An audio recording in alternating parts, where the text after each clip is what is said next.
Good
evening.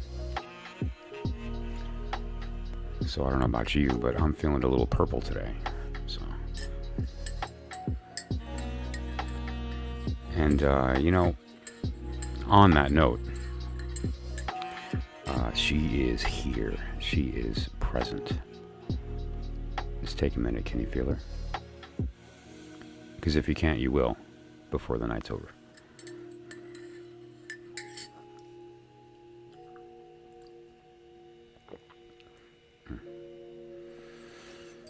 I love dark coffee. So, we have a fun night planned. There's a couple things I want to talk about. Lauren, how's it going? Thanks for stopping in. We're going to be talking about a little bit of Lilith today. Just a little. Because you can't get enough. I mean, that's her nature, isn't it? With that said, she kind of came up. And I thought, you know what, let me just mention it and talk about it. One of the things that I'm going to be bringing to the channel here is the some practical techniques with respect to learning the tarot and understanding the tarot from an intuitive perspective, and ultimately really solidifying that vocabulary. And one of the best ways to do that, I kind of touched on it yesterday, had an unfortunate technical problem, but I've worked that out, where it's called scanning. And you scan the card one tiny little minuscule bit at a time. You know, due to the technology of today, I didn't have this back in the day. You know, I had to use a magnifying glass or, you know, just get very close with good lighting or whatever the case may be. And you still miss details. But now with modern technology, we can zoom down in with a high-res scan and really get to the heart of what is going on here. Like this card right here, it's the Lover's card. I have the actual card up here as well on the desk today.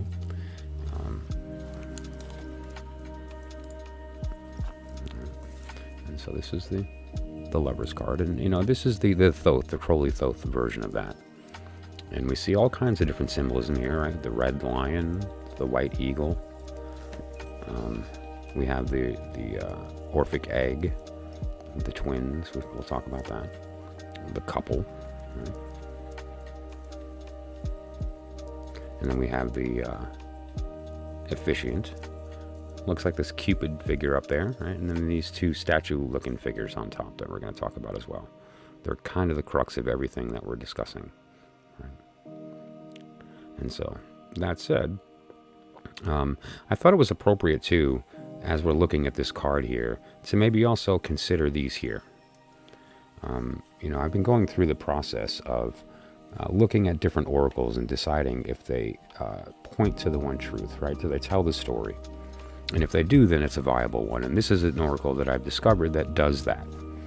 And so just to clarify the name here, this particular oracle is called Shaman's Dream Oracle. And it is really something. I'll have to say that I when I first saw it, I thought that it was beautiful visually, but I didn't give it the proper lens when looking at it with respect to a divinatory tool, or more importantly, with respect to its ability to tell the story and to elicit the truth if used properly. And it turns out it's everything. So that said, this is one example of one of the cards that I think is really relevant. This first one here came up yesterday. I believe it was yesterday's stream with respect to looking at the oracle in reference to the story. I thought it was interesting. 26 is the name of God. Kitten, how's it going? Well, good morning. That depends. People on the West Coast are still in the evening, right? It's 10:30 West Coast. I'm in New York there, so it's definitely morning. So good morning, Kitten. You've also revealed to us where you are. Well, we know where you aren't. We know where you aren't. So gathering around, the power of community. So this is just an interesting card that we talked about briefly. But the one thing I liked about the card, first of all, is that there's 3 figures.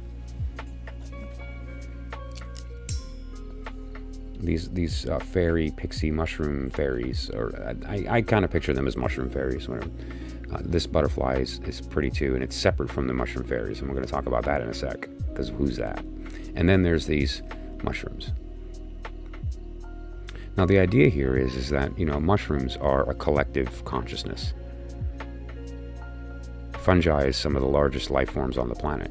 They can be the size of states, larger, small countries. And each individual unit is an individual, but is also a sensory organ for the whole. So it's kind of like a living Borg, only it doesn't assimilate. It just is what it is. It has no desire to be anything other than what it is. And it just loves cool, dark places. But that said, though, it really shows the power of community. What that really refers to is this idea that they are individuals, but at the same time, they are sensory organs for the whole being. And what that means is that this little mushroom is having the experience of this connection right here, between this butterfly speaking to this fairy. See that little conversation going on here? It's not happening here and here. These two are not speaking to the butterfly, but this one is. And due to that experience, this butterfly is giving some knowledge to this fairy. And now this particular mushroom is experiencing that, okay? It's kind of like taking in a little bit of that wisdom. And you'll notice now in the middle of these other mushrooms, there's a little glow kind of beginning to show up. It's not so clear on the camera here, but and what that's coming from is that shared experience that this mushroom is taking it in and then giving it to all of the other mushrooms. And so ultimately what that means is that, once you recognize that you're part of a community, you immediately have access to its shared knowledge, to its form, because you are its form. You're part of its form anyway. It's just simply a matter of allowing the identity to be realized. Or more importantly, to not deny the identity. And the other one I picked is a great one. It's called Straddling Worlds.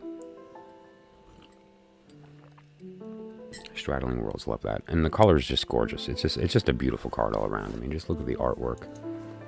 Clearly, this person has a flair for dramatic posing. The composition is very, very nice. I'm not usually a fan of center in the middle symmetrical kind of photographic representation. I kind of dig Golden Mean. I kind of like off to the side a little, that type of thing. But something about this is just gorgeous. And the color, come on. And look at that, the blue and the purple, but then there's this splash of green, right? It's just gorgeous, and it shows the difference between these two worlds right here, but also the difference between these two. And so it has this sort of like dual meaning, which is really cool. Every, two has a third. The two opposites actually have a separate opposite. And this person in between is straddling worlds. Love that. That's just good stuff.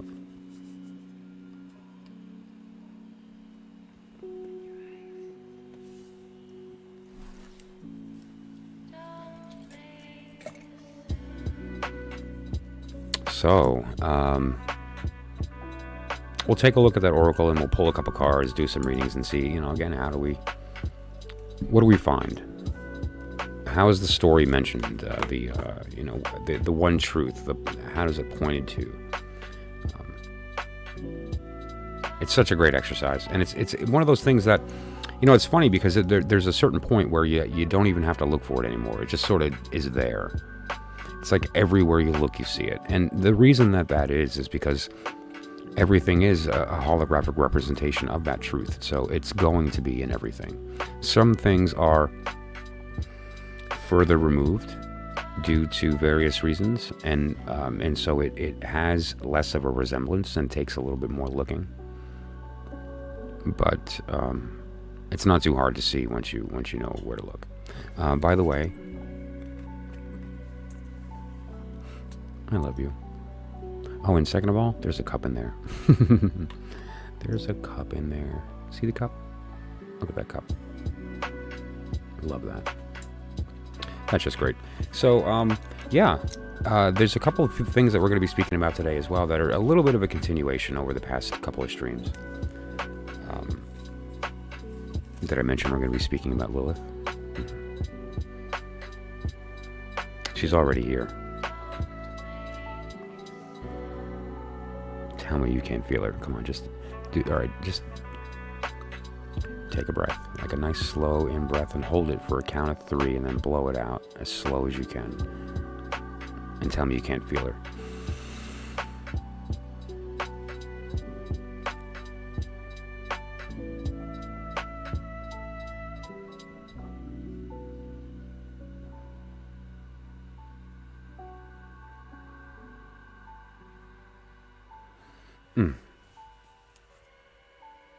Oh, yeah.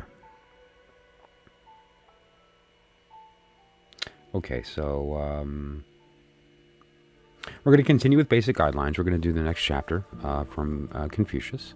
And it's going to be an interesting correlation to the stuff that we're talking about tonight. It's funny how everything fell together. It has a way of doing that. It's very interesting. We're going to be talking about the houses. I promise this time I'm going to get to it. I have the cards ready. And we're going to be looking at the houses with respect to this particular system. It's actually really an interesting system, and it's one that I think is very handy when explaining the houses. And it's also very handy when doing a quick reading where you don't have a chart in front of you, but you do have certain knowledge. You can kind of use this in place of a chart. It's really interesting how it's put together, and it's a very neat deck. So we're going to talk about that as well. And I Ching. We're going to talk about I Ching because if we really discuss this subject with any level of honesty, then we cannot deny the connection between the truth and this perfect distilled version of the signs that point to it, known as the Tao and the I Ching. The Tao being the bestowal, and the I Ching the reception. The Tao being the breath that spoke the universe, and the I Ching being the unfolding. It's so right that it doesn't even require interpretation. You just listen to what it says. How much are your readings? It kind of depends upon the type of reading you're looking for. Luana, how's it going? Thank you for coming in. It just depends upon the type of reading that you're looking for, but typically in the range of between $10 and $35. Anything more than that would really just typically points to the fact that there's something more going on that we should address rather than a tarot reading. But so it's between $10 and $35. And if you'd like, you can, in the description of this stream is a link, and you can fill out that form, and we can talk about a time and schedule a reading. It's just like a Google form that I put together to collect information for booking readings. Or you can text me at this number, email, whatever the case. And thank you for popping in on the stream. I appreciate you participating. So that said,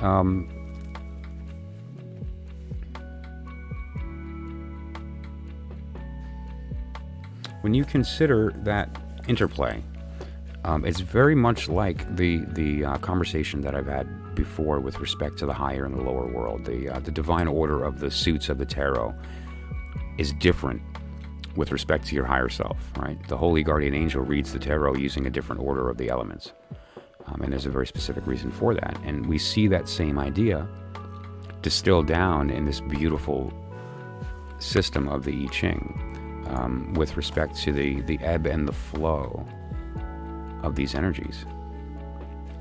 And the idea that the Tao, which is the truth, the one truth, is infallible. And the I Ching, because it's a direct reflection of it, is equally infallible, with the exception of the ego getting in the way of rejecting the message. You know, I talk about speaking and listening, rejection and lament, and that's the state of rejection. When you read cards or when you hear a message, don't forget, anytime you're in a state of listening, the only thing you can hear is the sound of your own voice. What you're hearing is your higher self speaking to you at every moment. Look around, and that's your voice speaking in light. Listen to my voice, and that's you speaking in the language of sound. And so the reality is that we need to be open to that idea, because what we're doing, who we are, is that we are the thing in between. We're the one straddling the worlds. When we talk about the vortex here on the channel with respect to the tarot, and this idea of the wheels, and how these wheels actually coincide, the idea of that counter-rotating force that we see, and that I speak about so much, that gives us that the fuel for potentiality, the fuel for probability to occur, to be realized. Ladies and gentlemen, boys and girls, grab your sarsaparilla. Dude is in the house. Thanks for stopping in, dude. So, you know, we have to recognize this place, because, you know, when we realize who we are, we recognize that we have the power to kind of take from both sides, don't we? If we recognize that we're straddling the middle in between the light and the dark, when we recognize that we're walking that precipice between ascension and descension, that we're actually in the middle, it gives us all kinds of toys to play with, doesn't it? And it gives us also the power to decide who we're going to embody. When we accept who we are, the magic in that honesty is the most powerful magic in the world. It gives us the ability to recognize ourselves in the world. It gives us the ability to activate the conversation and turn ourselves into the speaker instead of just the listener. And when we do that, we have the power to create. We're already doing it. We might as well own it. You know, and one of the ways that we do that, one of the most powerful techniques for achieving that conversation is embodying. Let's just pretend. Let's pretend. We're going to have fun. Let's jump into the outer order. The outer order is lies told openly. It's permission to, it's freedom. So let's just talk. let's pretend, just to have fun, that we are this really weird, kind of crazy entity that is sort of actually nothing more than an infinitely small point of not even light, of awareness. Like all that we are, really, we're just pretending, so just go with it, is like almost like a little shadow. That's it. Like, and how small? It's the smallest thing that's possible that is still a thing. And all we're able to do is want light. So let's just, and so I'm going to call that listening. We're in a state of listening. We're wanting to hear. We're wanting to see. And we're actually doing that, aren't we? All we can do is hear and see. We can't turn off light. We can't turn off sound. Try. It doesn't work. Can't turn off thought. But that said, when we have that recognition, however, it allows us to bypass the mind and control the reception of the speaker, who it is that we listen to. We can turn our attention to the correct voice. It's the symbol of the Ankh. Bypassing the mind and just having the conversation directly to and from the heart. And so there's no work to be done, having to wrestle with the ego and wrestle with the profane thoughts, but rather just a flow of truth, your truth. And from that truth is your honesty about your desire. And the ability to recognize that while you walk that middle, you have the power to kind of take from both sides. And every once in a while, it's, kind of fun to dip your toe in the dark. Right? I mean, why not? It's all about the balance. Besides, what's the point of being given this power if we don't play with it every once in a while, right? And so, what are we talking about here? We're talking about knowing who we are and then giving ourselves what we know we want. And doing that shamelessly. And one of the most powerful ways to do that is to embody things. And we've talked about embodying before here on the channel. And it really just comes to understanding that the things that we are looking at in this pretend conversation that we're having are actually us. Looking back at ourselves, talking to ourselves. And when we recognize that, we can kind of swap the lens and we can see the world from our actual perspective. No, we don't see it visually from the perspective. It doesn't work that way. These are eyes. We don't have another set. We only have one set of eyes. I have one set of hands. I have one set of pen. I have one set of card. Right? And so I use my voice to speak card. I use my voice to speak light and so forth. And I can also use my voice to speak other things.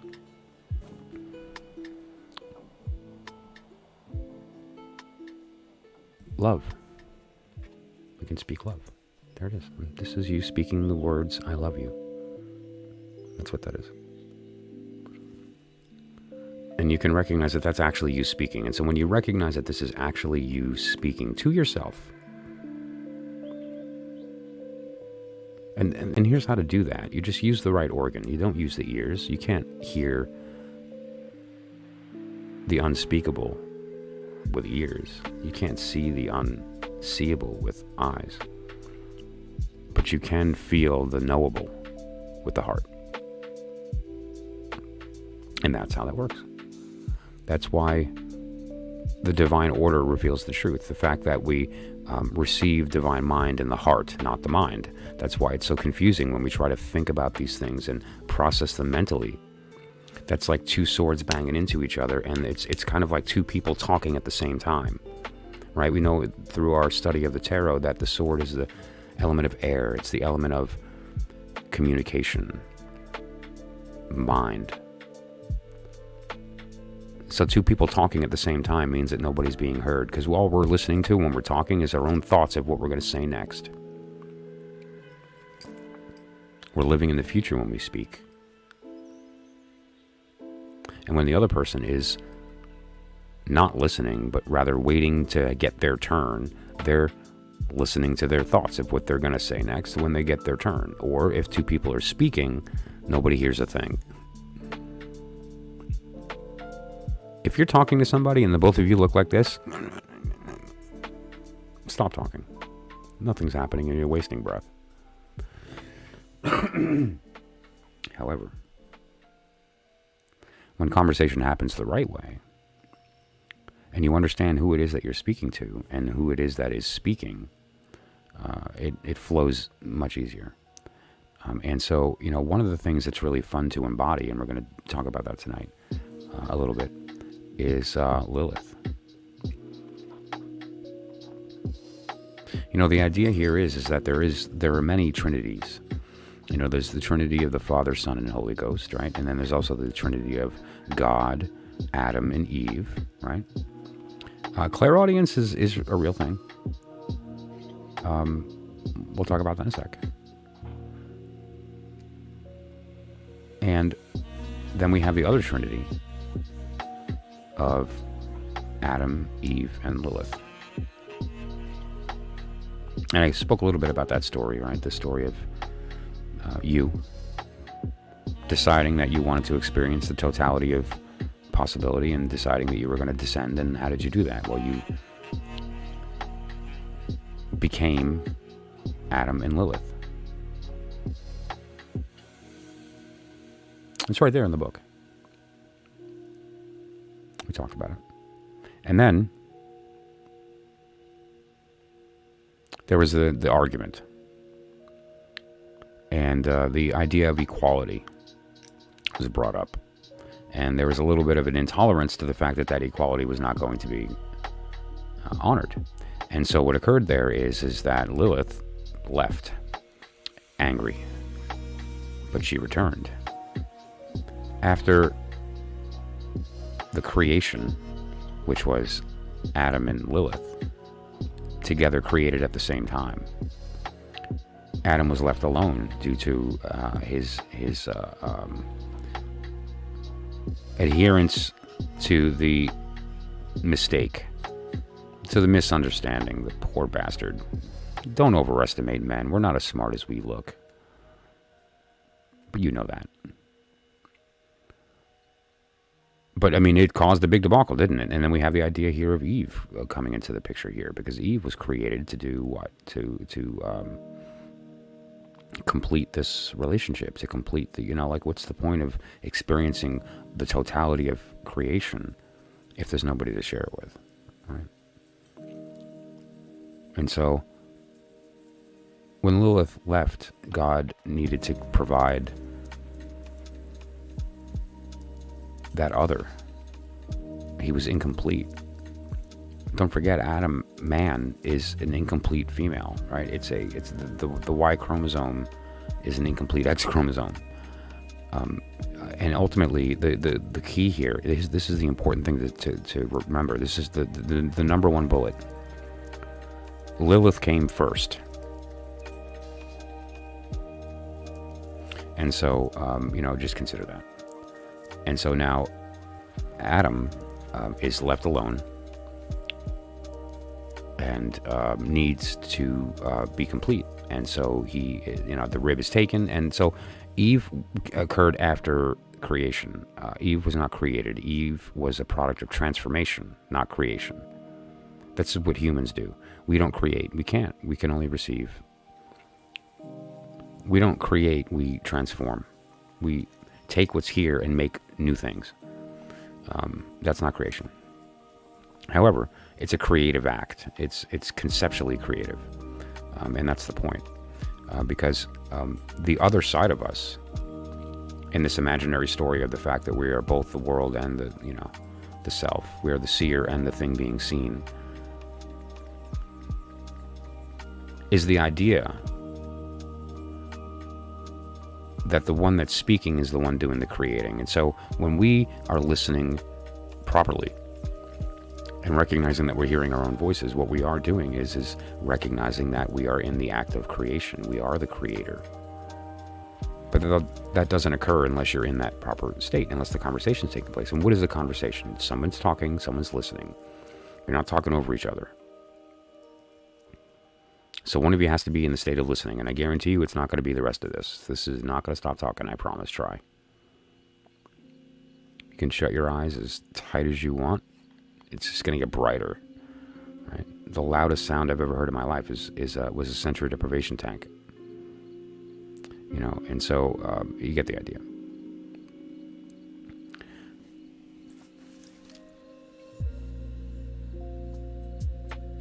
So now Eve is having to, fulfill this charge that was supposed to be Adam and Lilith.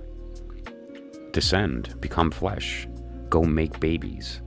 Make sure that those babies go do stuff. And the stuff makes more babies that's going to go out and experience things, that's going to do stuff and more things. And it's, that was supposed to be the plan.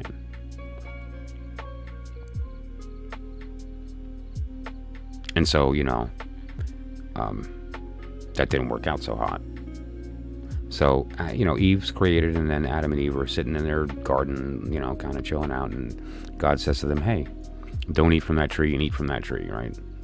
We have that whole thing going on. And then we have this whole story where Eve goes and she eats the apple, the pomegranate.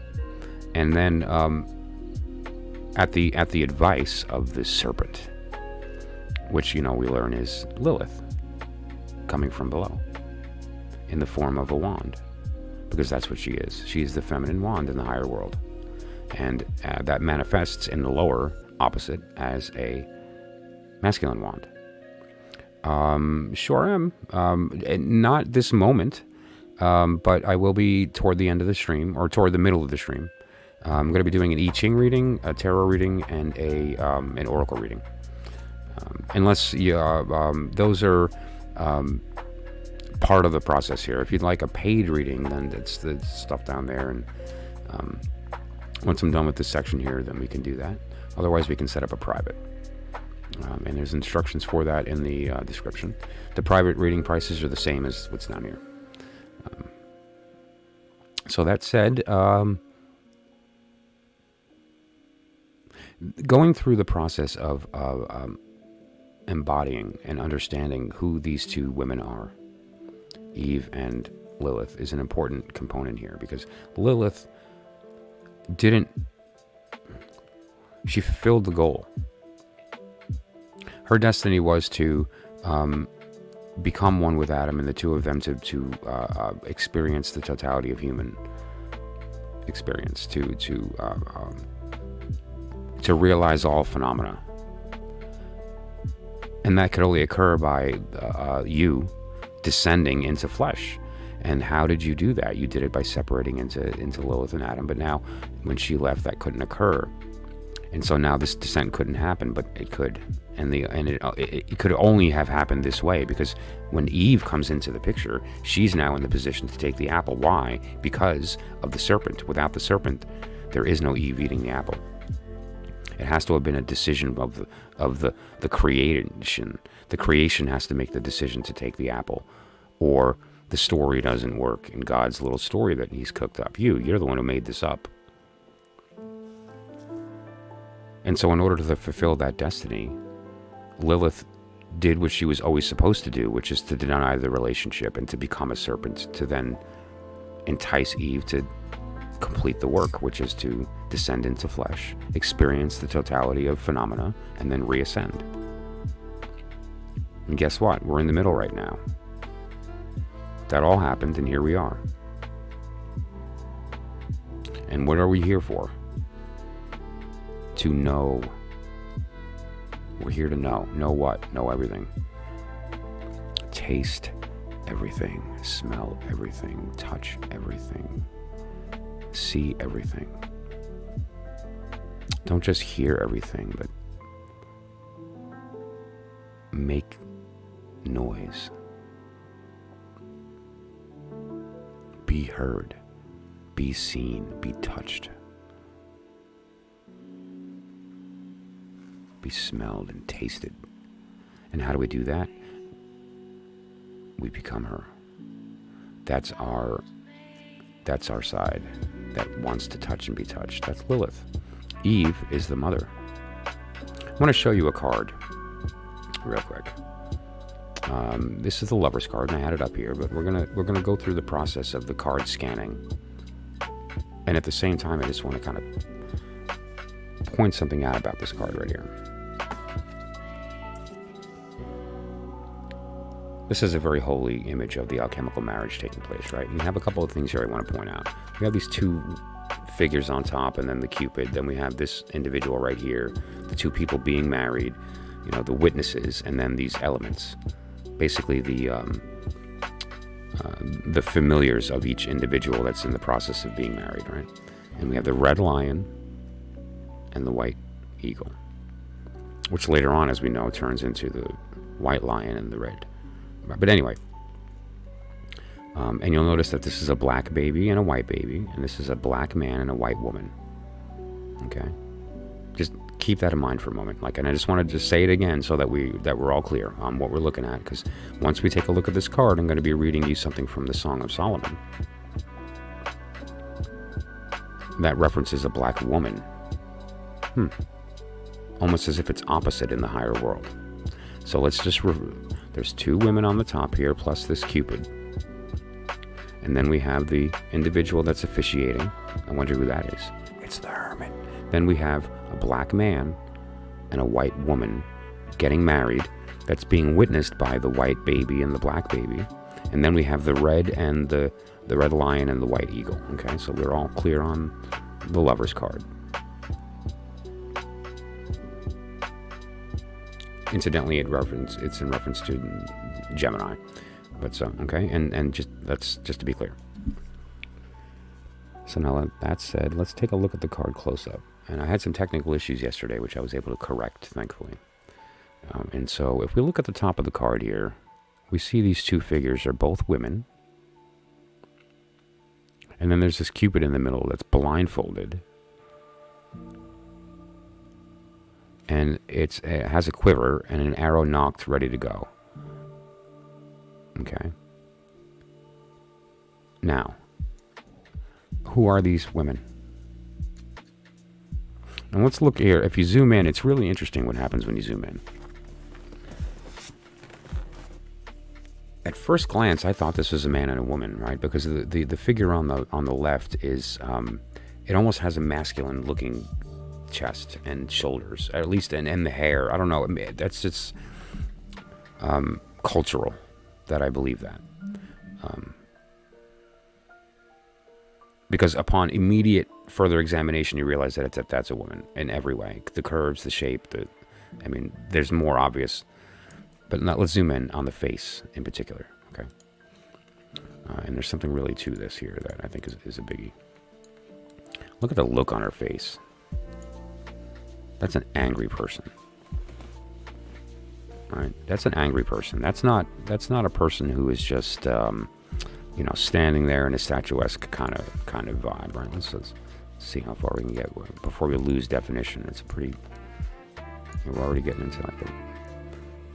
But you get the idea here. Like really, really not in a good place kind of person, right?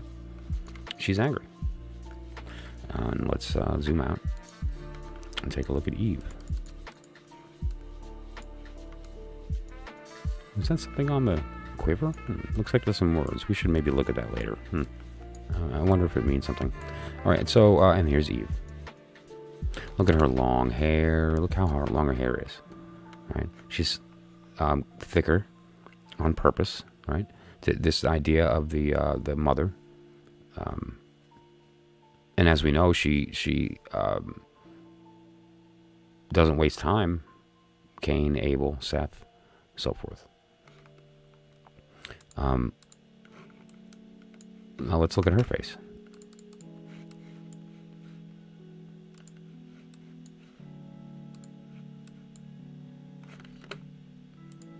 Right, this is a very different individual. And she's kind of looking away where we have Lilith. What does that say? What does that say? The what is...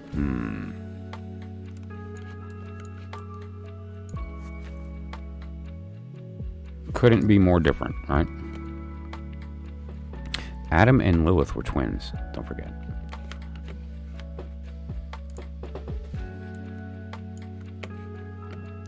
Thelema.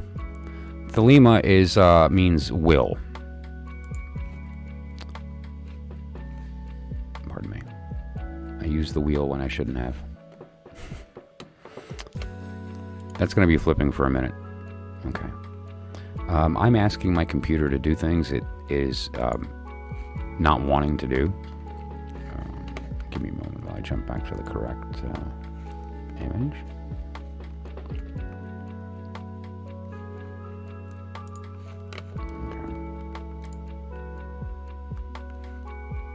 Sorry about that.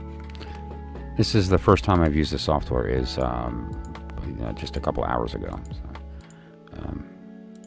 it's pretty simple though. Thelema. It says Thelema. Thelema is a word in Greek that means will, and it's a very special kind of will. Not just your desire to do something. It's the true will, the will of the higher self, the will of God. It's God's will, which is you. But it's your higher will, not the will of the person that gets fooled into thinking it's an identity by the ego. And gets fooled into thinking that when you're listening, that you're hearing something other than your own voice. And the quiver is loaded with arrows of the will. And that arrow is the wand. Right? Beautiful symbolism. Oh, I did it again. Man. Yeah. This particular program does not zoom using the wheel, and so and my compulsion is to use the wheel to zoom, and so that's going to be a hard habit to break. It's the Hermit. Interesting too. He's got the Mobius strip wrapped around his arms. Pretty beautiful. Oh my gosh. Okay. Sorry, guys. There's the couple.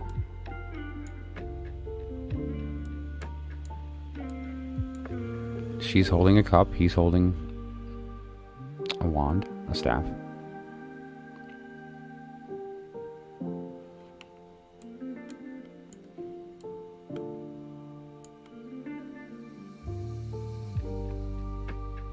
We've got bees. And these look like sort of pretzel knots. Right? Or is it two rings and a symbol of Taurus? Like an infinity symbol in Taurus. Or maybe that's an owl. I did it again. Okay. Yeah, that's going to keep happening all night. Okay. You get the idea. So let's zoom in a little bit on the flowers there, or maybe the that snake too is very interesting. Now, if you notice here, this child is also holding her cup.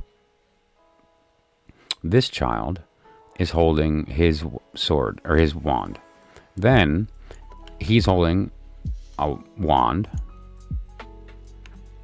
a club, and he's holding what appear to be roses, right? Like the rose cross, and there's 4 of them. Then we have the Orphic egg, which is, the winged consciousness, and that is, guess who that is? Present for the marriage. Listen, I set you 2 up. Tell me I can't be there for the wedding? And not only is Lilith present for the wedding, she is front and center. These little children who are consummating this with the couple, these are the witnesses, these are the ring bearers, are standing on her. And the implication of that is that they are insisting that she be present and stay, that she not fly away. So she needs to be there. It's imperative that she be there.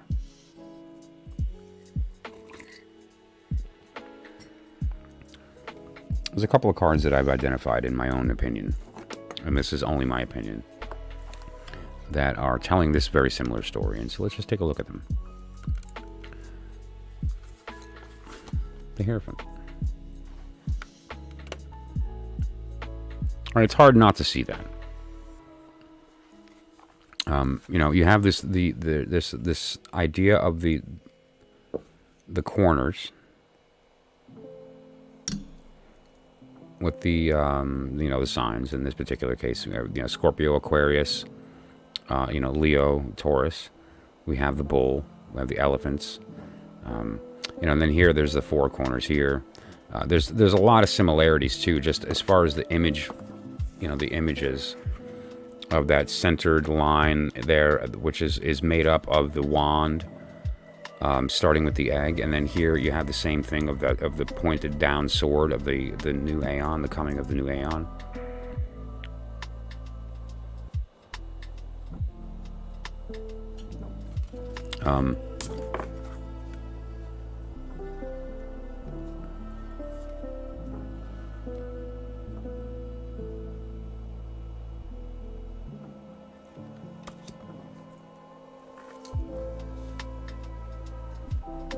That shadow's unfortunate.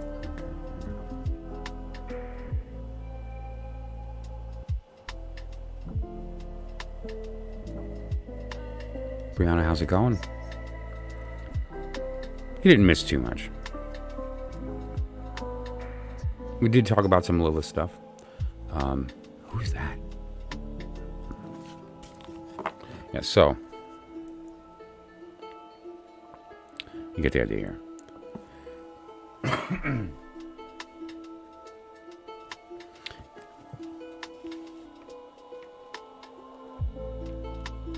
there's various cards that you can look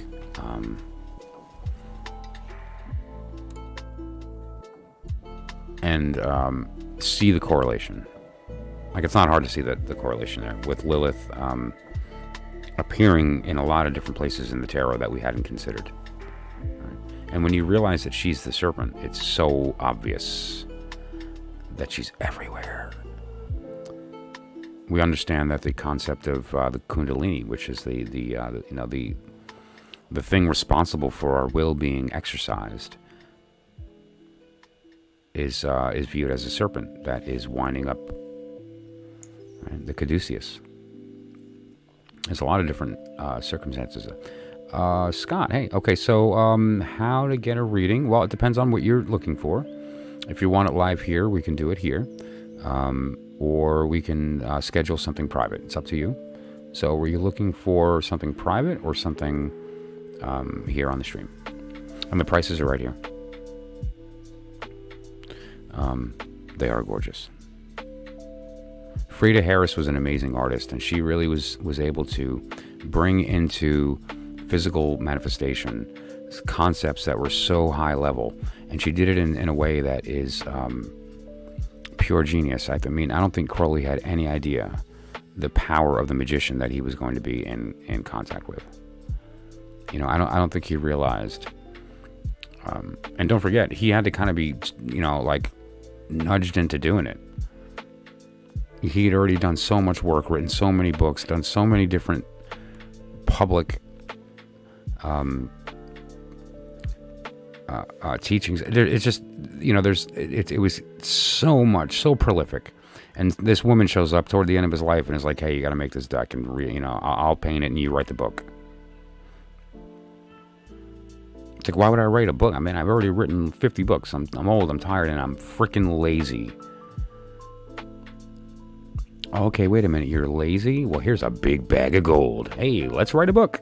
Right? And so the two of them went out and they made this beautiful thing happen. Now, it's obviously more than that. And there's some great places online that you can find the story told pretty well from good sources and so on. But you get the idea. But what she wound up doing is basically said, okay, well, you teach me magic and I'll make this deck, and you know, let's do this thing. And what she wound up doing was just pure genius. You know? Are you really? You're the snake? That's very cool. Full spread. Okay, so there's a couple of different spreads we can talk about here. I do a couple that are pretty unique. There's one that I have here, which is a astrology spread. So basically, and this is a what we do is we use the idea of the astrology houses to be the context, to be the positional meaning, so to speak. I don't know if you're familiar with, the different types of tarot spreads. The position can provide context depending upon the type of reading. But that's more of a general reading. That's for something where you need to look at kind of like the individual. When I do the first reading for people, I usually do some type of reading related to this kind of learning. Who are you at the core, right? And at the same time, it provides that learning for moving forward, right?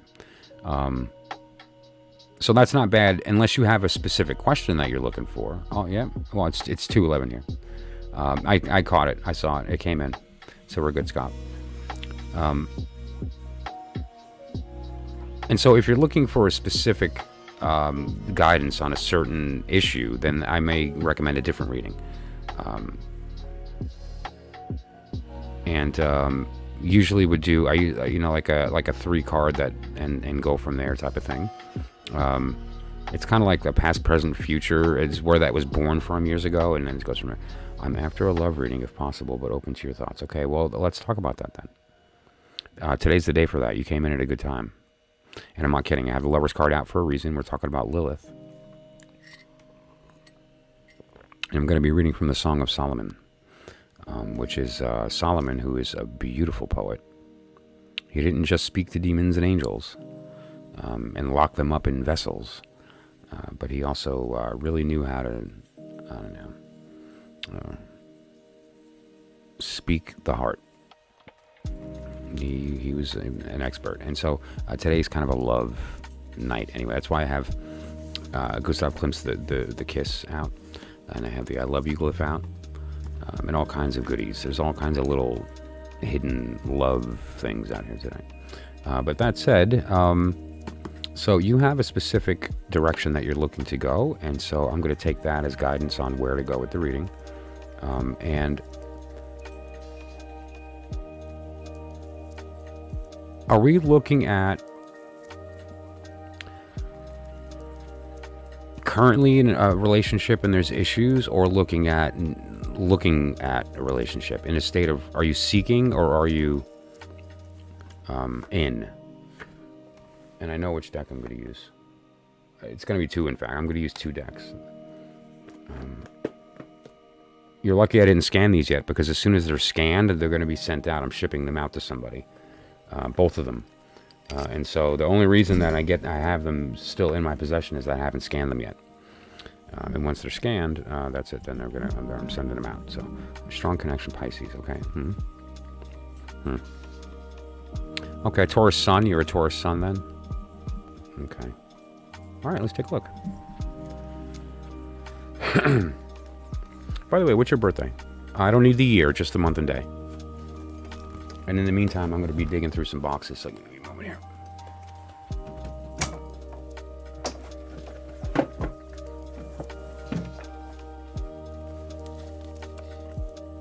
Lauren, do you mind if I use your cards?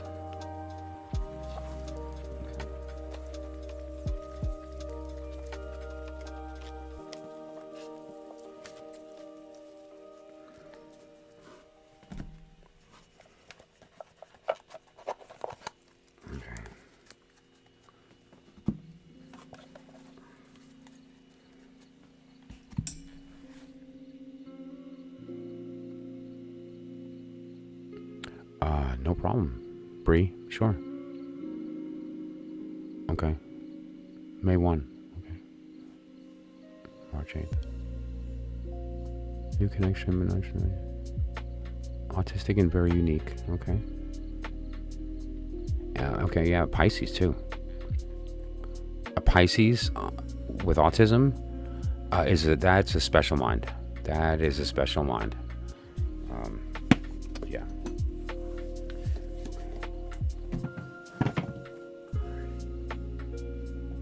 Okay. Scott, give me 5 minutes, okay? I just need to get some coffee ready and prepare myself and get some incense going and whatever. So just prepare the space, and then I'll be back, and we will continue with the reading.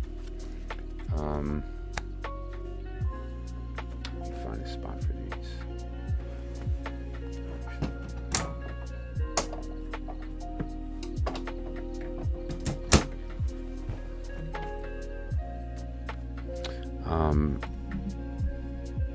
I'm feeling purple tonight, so I'm going to burn a purple incense.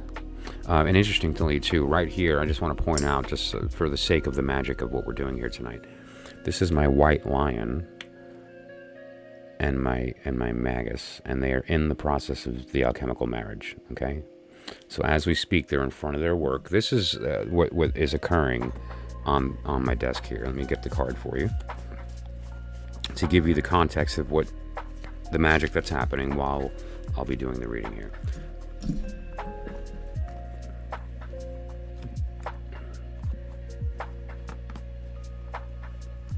Okay. These are two souls as one doing the work, which changes the color of these two objects. So if you notice here, you have in the marriage the red lion and the white eagle.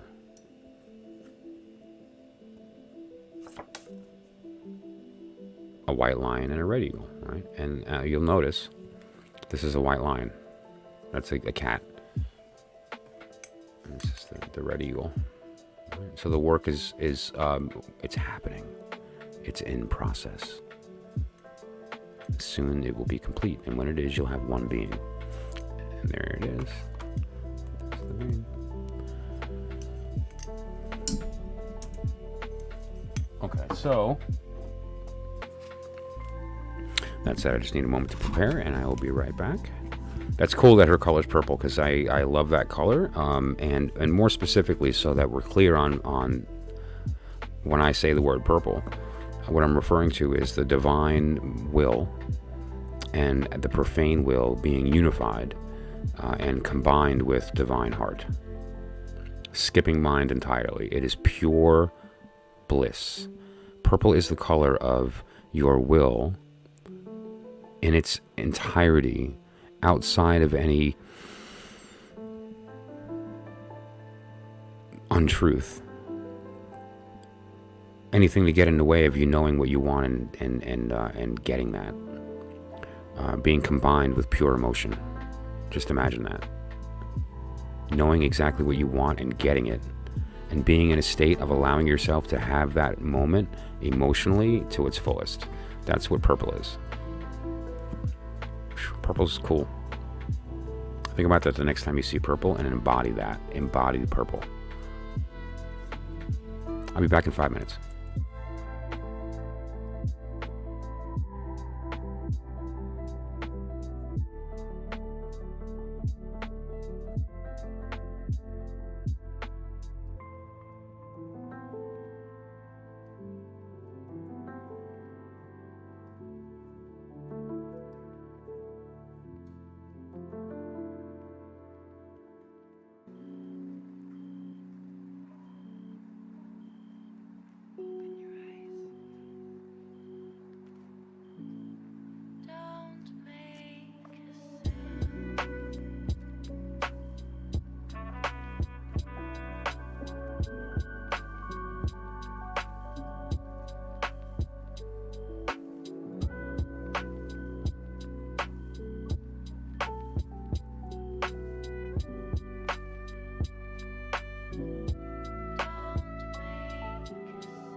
Alrighty. So, I understand you are here seeking advice in the matters of love. You've come to the right place. Love is in the air. So, like I mentioned, we have the white lion, we have the red eagle, we have the magus, this is a ring that I use sometimes to illustrate the Trinity, the idea of the fact that you are actually, one and three at the same time. And those three are your higher self, your lower self, and the transition in between, which is the thing that sees both. Okay? So you are the speaker and the listener at the same time, and you are the thing being seen and heard. Just to be clear, you're the speaker and the listener and the thing being seen and heard. Okay? She is speaking. What are you hearing? That's what we're going to find out. That's what we're here to do, okay?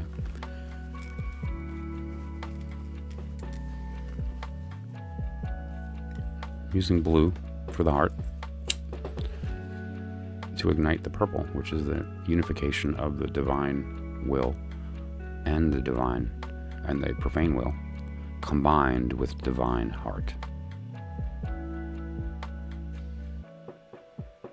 And the goal of the work being the one truth. That one truth being not the answer to your question, but the truth of what it is that is actually happening here. What is the nature of the relationship? That's what we're here to find out.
We'll just keep love present during the reading.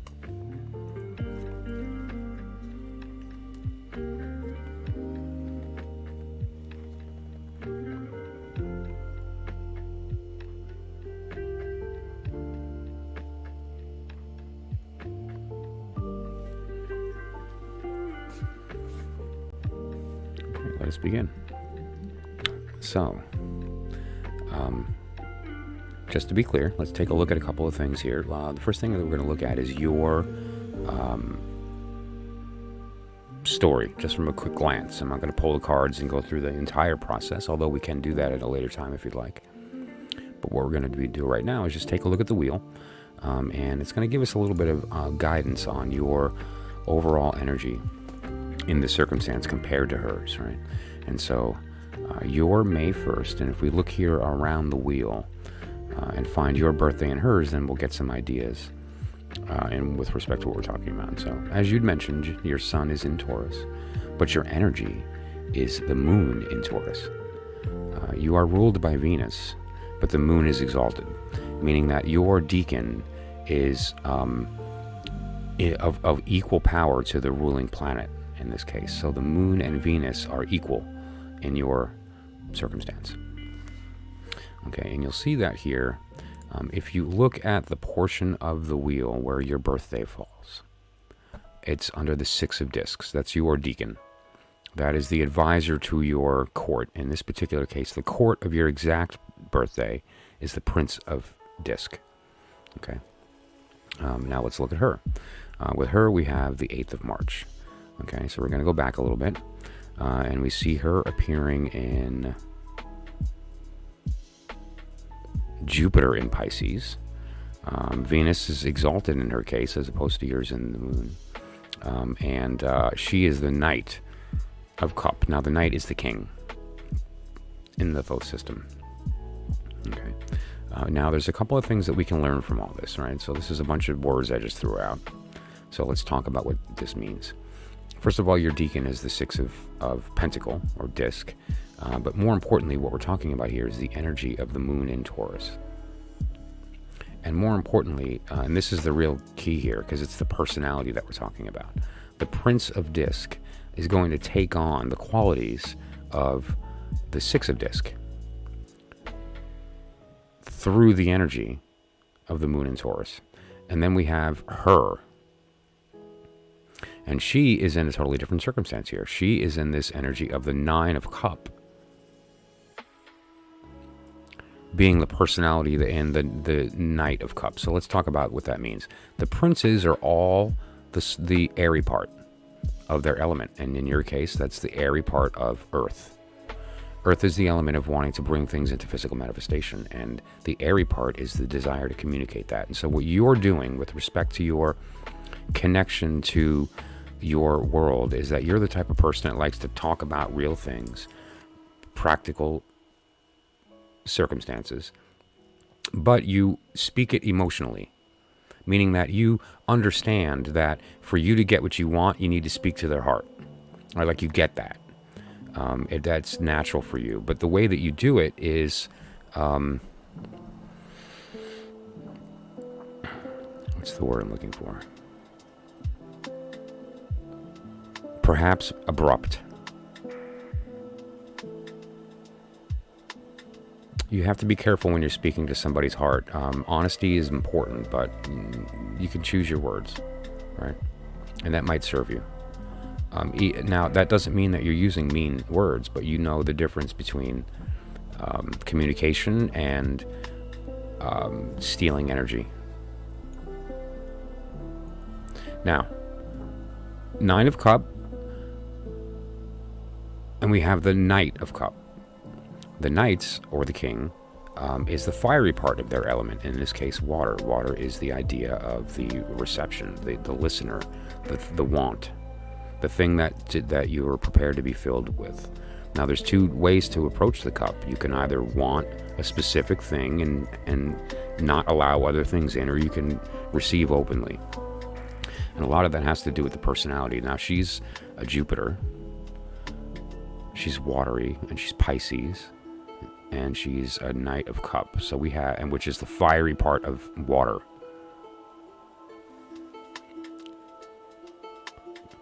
Good. That's an important thing. You know, communication's important. And you know, if you have the ability, if both of you have the ability to allow yourselves to go deeper, then that's a big deal. But it seems like the 2 of you are going to approach this differently. She approaches it from the respect of wanting to feel it, and you're wanting to have it. It's the idea of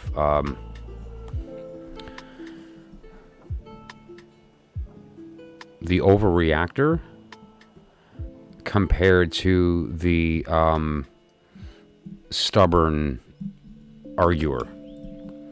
And those are the negative versions of that. On the flip side, okay, very good. Yeah. Well, that's important. That what that means is that she has a good vocabulary for communicating higher concepts. And more importantly, she has the vocabulary to speak to smaller concepts, like lower concept, the idea of who we really are, right? And so now, if we consider this circumstance here of the combination of these energies, the idea of Jupiter and the idea of the moon, the idea of water and the idea of earth, and then this ultimately the fact that you are both your deacon and the period here are both exalted in the moon is a big deal. But then you also have this idea with respect to you're both in Venus, she's exalted, but your moon is kind of covering up your Venus.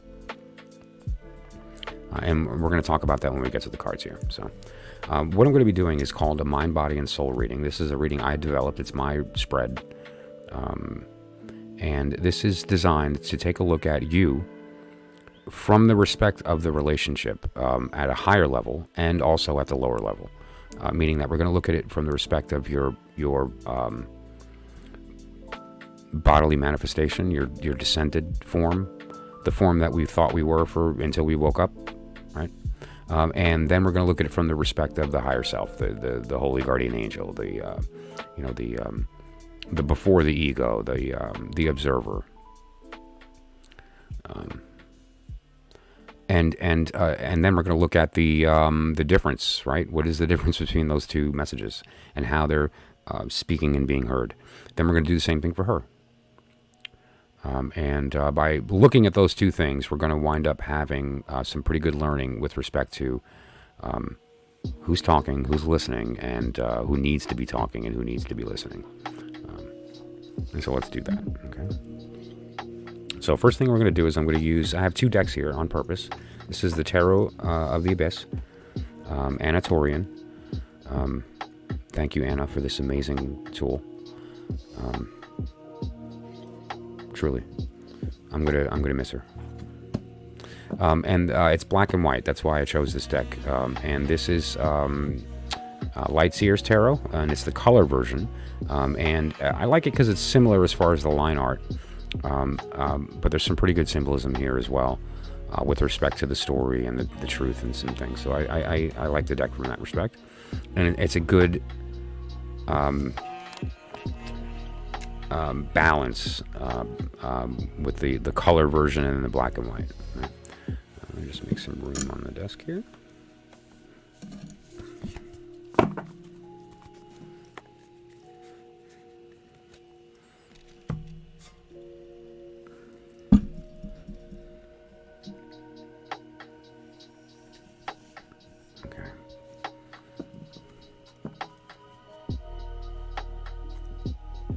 We're going to start with the lower self, and we're going to start with you.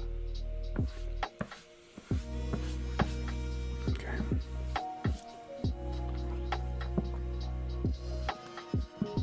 So, the first thing we're going to be looking at is, again, where are you, what are you actually speaking? And then we're going to do, the second card that we're going to look at is, what is actually being heard, and that's a biggie, because that's the most important thing. It doesn't matter what you think you're saying, and it doesn't matter what you think you want to say. What matters is what they're hearing, because that's where communication takes place. And if we find that we're not being heard properly from our perspective, then we have to stop speaking, put ourselves in a state of listening. Recognize that the object of our desire is us, and let it tell us what it wants, because we already know. She is you, you are her. And when you look at her with those eyes, you will recognize immediately what she's actually saying, not her.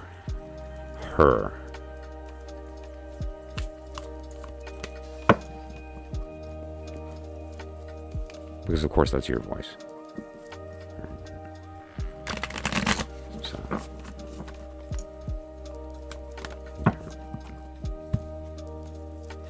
Let's find a better screen to do this on. I'm going to make this a little bigger. Pardon me while I move stuff around.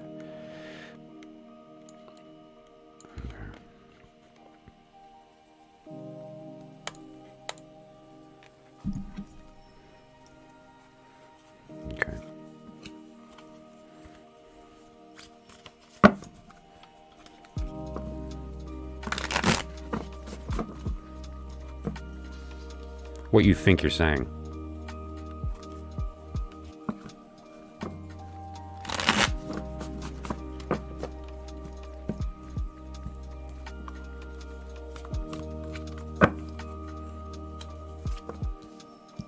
What they're hearing.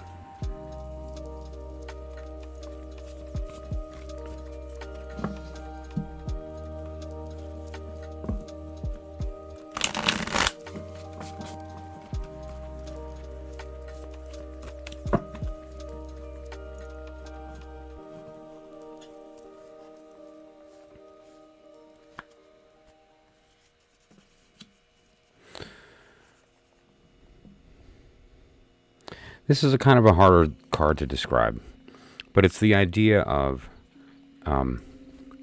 what should be said. Like it's the combination of it's the collapse of the wave function. Basically, it's the idea of what is the thing that your heart is trying to communicate, and then what they're hearing.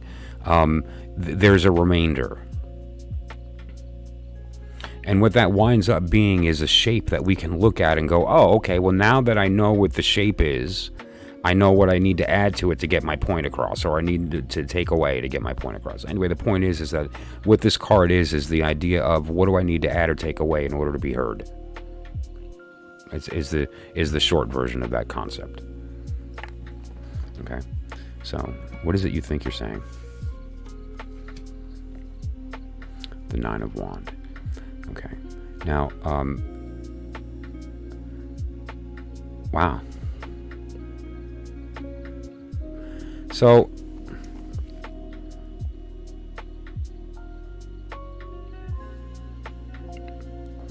it's interesting because of what you've seen here. Yeah, Light Seers is. It's funny too. It had to let it grow on me. I'm a pretty I'm a hermeticist. I'm an esotericist. I mean, I'm an occultist, and so. When I first looked at it, I went, oh, that's pretty. And I just wouldn't give it a chance. Like, and it's so, I am so sorry I did that. I missed out for a long time. It's really an amazing deck, and it tells the truth. It knows the truth. Points right at it, over and over. The deck is great.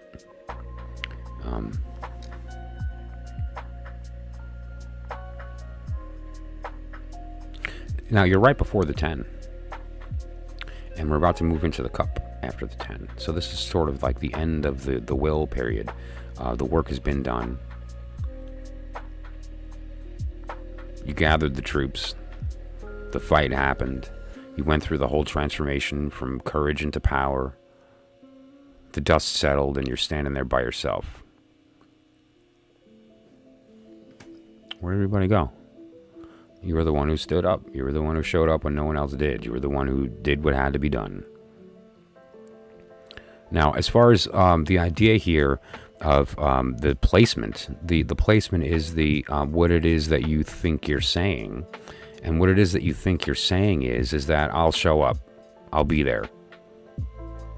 Don't worry. Even if I have to be alone, and I'll do what I have to do, and I'll fight the fight even if I'm alone or I'm afraid and so on. Like, you're willing to take that role. That's what you think you're saying. That's what you want to say.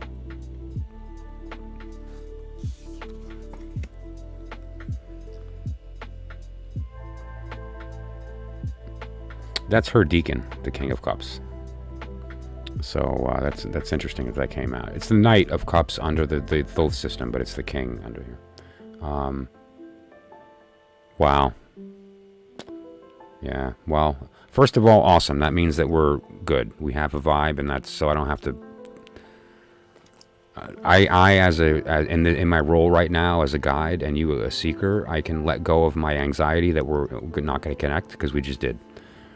But so the King of Cup is her deacon, and so what she's hearing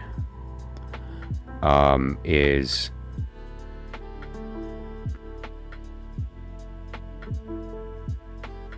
How do I put it? She is hearing what she is hearing what she thinks you think she wants to hear. Yes, I think I got that right. She's hearing, and she's she's not buying it. Meaning that there's a level of there being a lack of emotional connection to your words because she feels like you're trying to communicate something. It's not organic. And there's a part of her that isn't okay with that. Like, she's really good at, like, her bullshit detector is at like a 9. And so, but sometimes it'll go off when it doesn't need to, and you may be completely authentic, but you're coming off inauthentic because you seem like, here's a good example.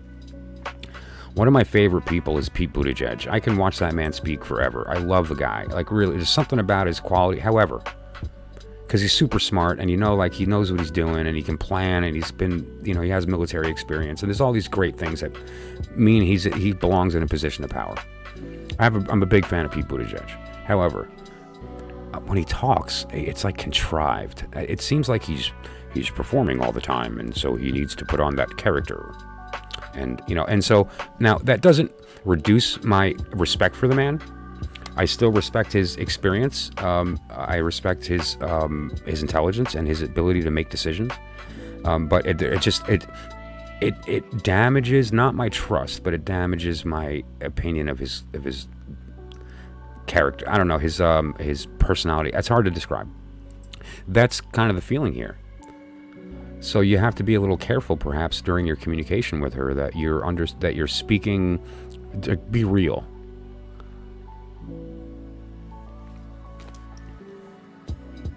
And when you're speaking to her heart is especially when you need to be real, because that's the one with the most sensitive bullshit detector. Not that you're lying, but that you're choosing your words in order to get a certain point across rather than just letting the communication take place. And that's generally speaking. She's very locked in. Communication is a thing for her, like, and that's not always easy for the people around her. Like, it's here's a good example of that. Is like, you love to sing and you're in a house with somebody with perfect pitch. That poor person is going to hear every sour note, every half a step off, right? It's going to be rough for that person, and it's also going to be rough for you to have to hear them complain all the time about how much you suck at singing, when you actually probably have a decent voice, right? It's that idea. You're living with somebody with perfect pitch for the heart, man. Now, this gives you an opportunity, though. And the opportunity here is to refine your language. You're speaking to a genius, and so you got to give them a little bit of extra rope when it comes to how they receive that, right? Because it's not their fault. Like, some people are just at a level of communication where they don't respect the anything that is considered to be not inauthentic. There's no time for it. Like, beautiful. Wow.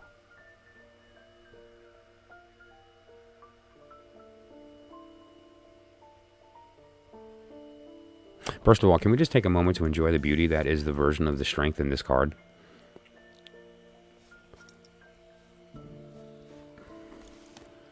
I mean, really, come on. Interesting that they threw the lamb into the lion-lamb kind of Christ thing. The next Messiah is a woman kind of vibe is really cool here. The heart necklace, it's neat. There's some stuff going on. The infinity in the tattoo, I think, it was a nice touch. Very clever art. But the message is actually quite beautiful, because there's the strength card is interesting in a couple of different ways with respect to the tarot. The strength card refers to the beast of the abyss, the Corunzon, right? In the lust card, well, let's pop it up. The Thoth.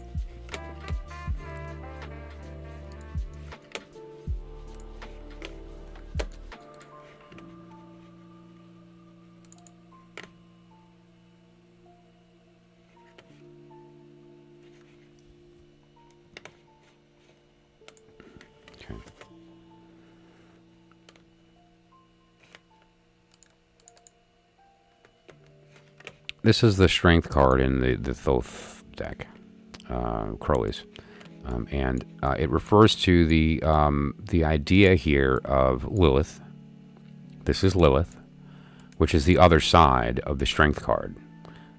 They are both in the same moment. There's this ability to access our both sides. You know, the Strength card is very often misunderstood. You have to understand that you're both in that card. That lion is being pet by the woman, but does have the power to be a lion at any moment. It chooses not to be because they're in balance.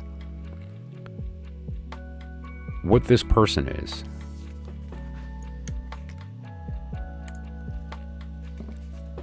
somebody who went through the shadow work and has integrated their dark side and is able to use it. This person is in absolute ecstasy because that's taken place. All right. And now there's other ways to look at that idea. You know, and I talked about this before with respect to transforming fear. It comes up very often with respect to the wand story, the story of the wands. The Nine of Wands is this close to complete place where this story has taken place and the transformation has happened, and that is turned into power. So what happens is you're in the state of the six. You've gained your respect through your works, and because of that, it gives you the power to kind of gain their trust. Gives you some authority. Your words have some weight with them. And because of that, some things come up that puts you in another position of having to act on that. And you're scared, but you have to. So you do it. And you're still scared. And so your soul, your mind, your body, and your soul conspire to assist your heart and hug it. Give it love, give it protection, and build it up, and courage is born.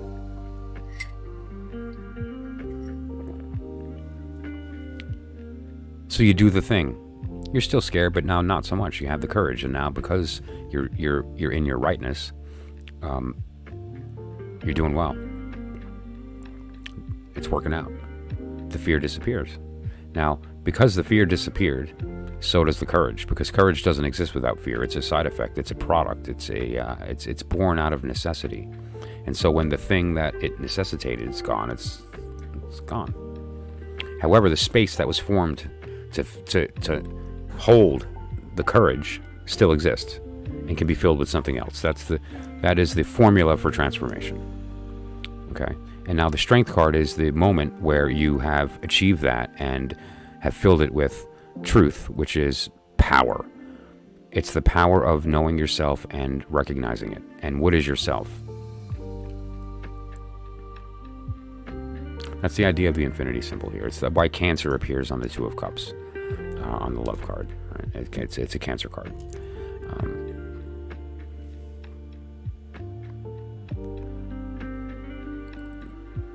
They are yourself. Okay.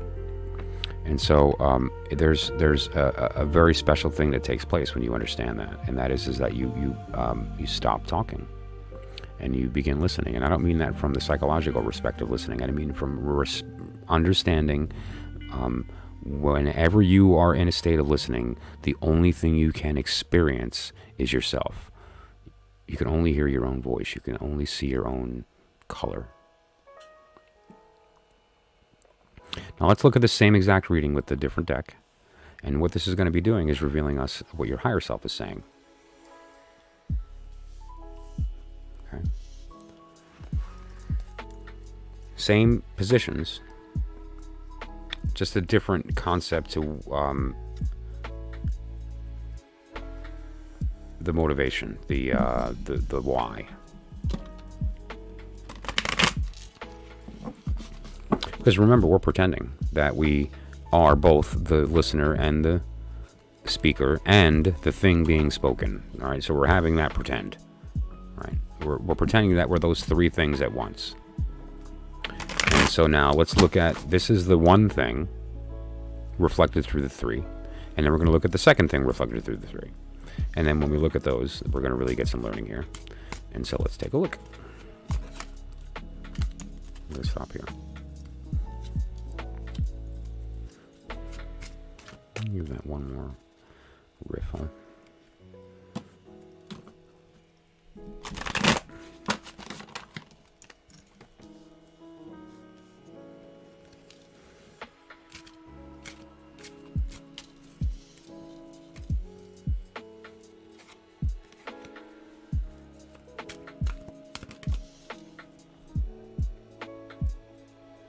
I guess we're keeping that right there.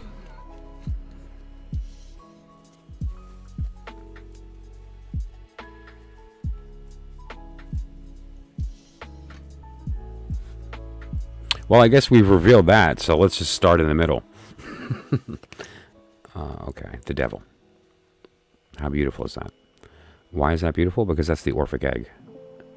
And that winding wrappings that are binding this person are a serpent. And we already learned about the serpent today, didn't we? Right, we learned about the idea of Lilith and what that is. That's another side of us. We are also a trinity. There are two trinities. There's the Father, Son, Holy Ghost. And then there's our trinity, which is Adam, Eve, and Lilith. And we are all three at any given time. We have the nurturer. We have the desire and the thing to be desired. Right? And we're all three. And so what this is referring to is giving in completely to that side. Now, how this is manifesting is in the center portion here. Oh my God, where have you been? Sarifa has somebody who popped into my channel a little while back, and we've it's just a cool energy, and I haven't seen your name in my stream for a while, and I appreciate you coming in. I'm doing very well. Better now. You came in during a great evening tonight, because tonight is like a love night. We're just going to be talking about all kinds of love stuff. I'm going to be reading from the Song of Solomon. I'm going to be speaking all cheesy all night long. Ladies and gentlemen, welcome to the smooth sounds of your soul, speaking to you all night long. That's a little hermetic humor for the Rosicrucians in the room. Really? Oh no. Yeah, babysitting will do it. Well, listen, is it late enough that those kids are in bed?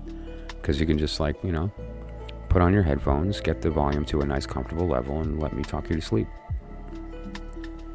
So the devil.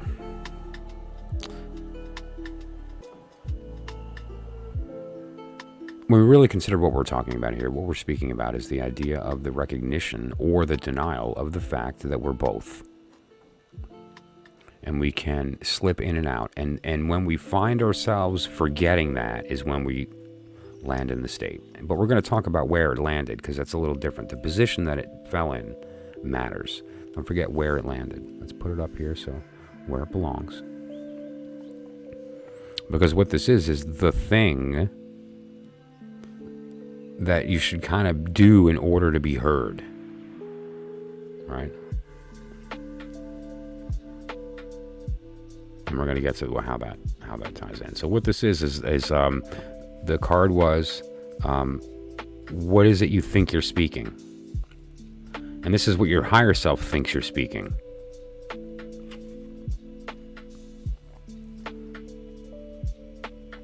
The Six of Cups.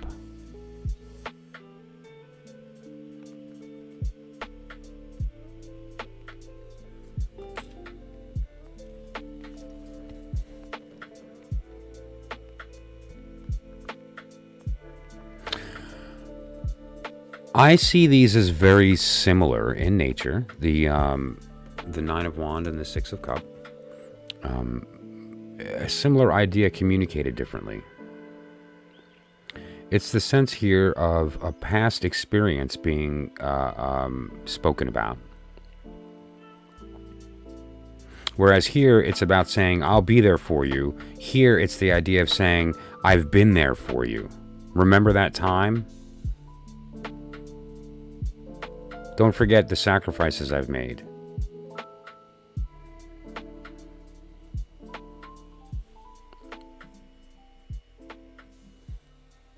Which is a totally different kind of vibe. This is which is an interesting vibe here, because the energies here are opposite, right? Typically, you think of the higher self as being the one that's got its act together, and the lower self, but the lower self seems to be a little more trying to communicate support, love, understanding, these types of things, where the top self's like, well, you know, look at the sacrifices I've made, like, and we're going to get to that. Now, what we see here is what's actually being heard. And now, this is a little different, because this is going to be her higher self hearing you. And when we get to her, that's going to be the opposite. So that'll make sense in a moment here. Okay. So, what this is what her higher self hears.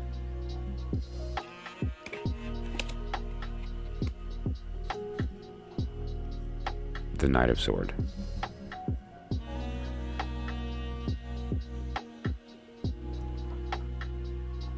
In this case, this is a Rider-Waite system, so it's I believe it's actually a knight, not the king. But that said, is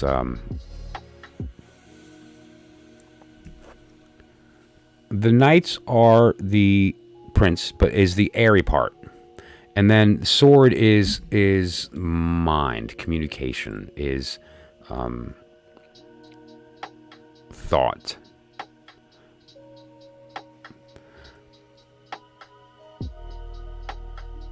Like, here you are trying to communicate emotion, and she's hearing intellect, like, which was similar before, but you were trying to communicate will, and she's hearing emotion.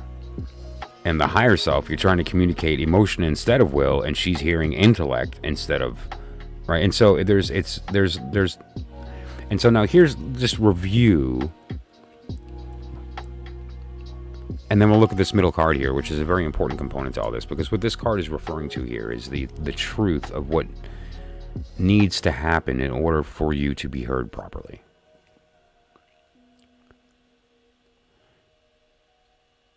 And what it looks like that needs to happen here is that we need to kind of cross these. We need this to take place and this to take place, not this and this. And so what I'm going to do is I'm going to combine these two cards. And then I'm going to swap this.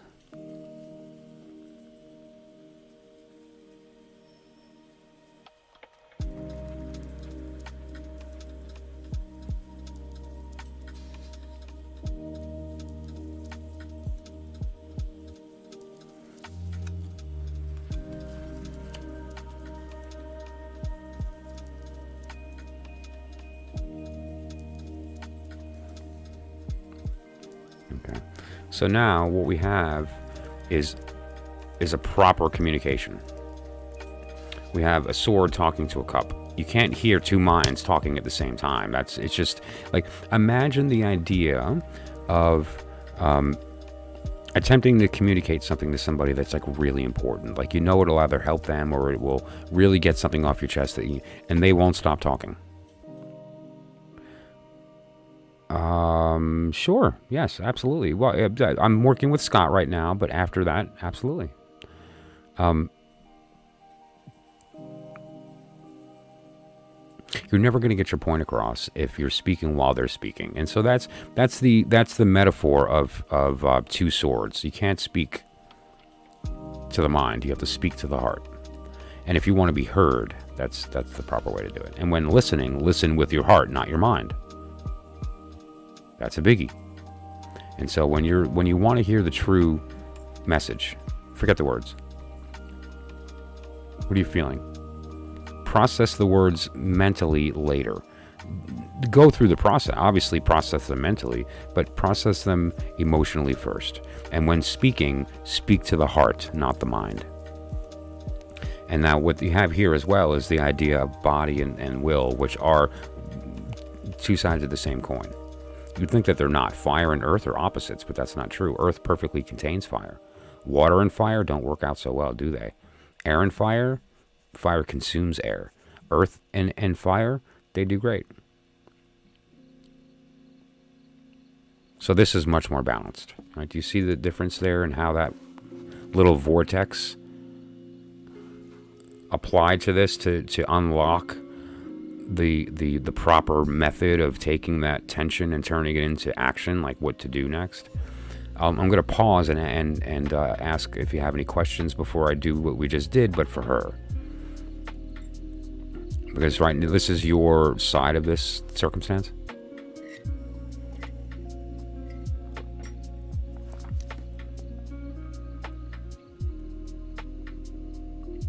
Okay, it's getting chilly. I don't know where everybody is. I'm in the Hudson Valley in upstate New York, in a tiny little town. But it's getting chilly in the mountains.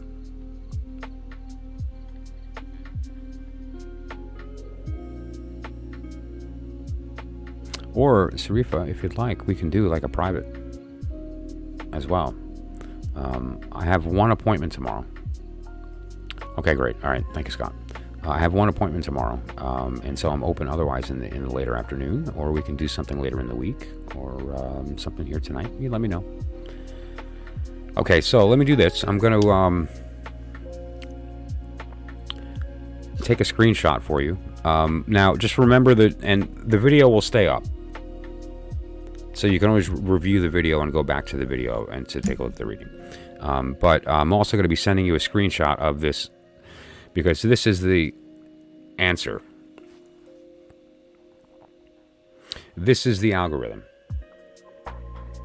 Okay? And so this is what's going to allow you to kind of just consider how to communicate. And now, you had also mentioned... Okay, we're good, Sarifa. You'd also mentioned that she's an oracle creator, so that means that she's going to understand this better than I do. I am the vessel. I'm not casting right now. I'm reflecting, and I want to be very clear. I come with nothing but the wand, and all I ask is that you come with nothing but the cup. And I do not bring sword to this, meaning that I'm not mentally processing anything. I'm just channeling this. Like I am witnessing this take place. And so I listen to the readings after the case also, something tells me that she's going to make a lot more sense of this than even I did. Okay, so this is really, for both of you to take care of. Oh, no problem. If I do wind up getting worn out, we'll do something tomorrow, like morning or afternoon or whatever, or later. We'll see. Because I agree. Like I won't do readings if I'm burnt out, because that's not fair. Even free readings, like I don't do it. It's not fair. So let me get the screenshot real quick, and then I'll email it over to you. And if I don't have your contact information, email me real quick, Scott, so I have it.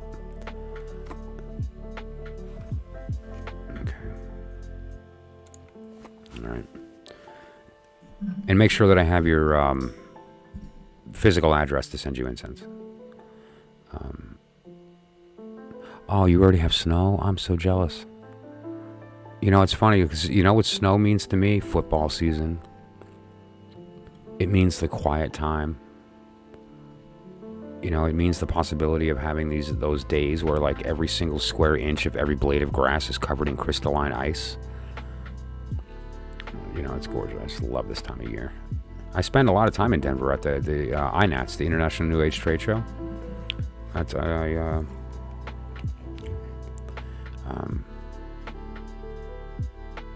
Okay, so then she's gonna get a lot out of this then. If you're willing to share it with her, I hope you are. 95 degrees? Oh my gosh, you're not kidding. Especially, the crystal ones. The crystal, oh my God. We had a frost here last winter that was severe. A solid inch and a half of ice on every surface. It's like every surface, every car, every blade of grass. It was really the most beautiful thing I've ever witnessed, with these eyes, was that moment. Every tree was glistening in rainbow. It was like a crystal world. It was like the Fortress of Solitude. It was really something. Okay.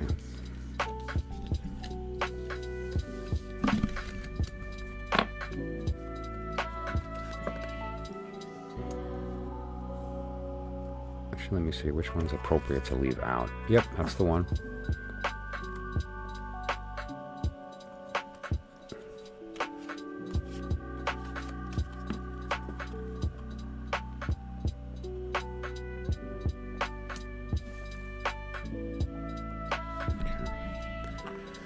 So we're going to do the same thing, but for her. Okay. SoCal, 95. See, but I went to high school in Boca Raton, Florida, right? So, I mean, you want to talk hot? I mean, Florida is not only is it hot, but it's like you could swim to your car from your house. It's so humid. It's not a joke. During a certain period of time, it's intense.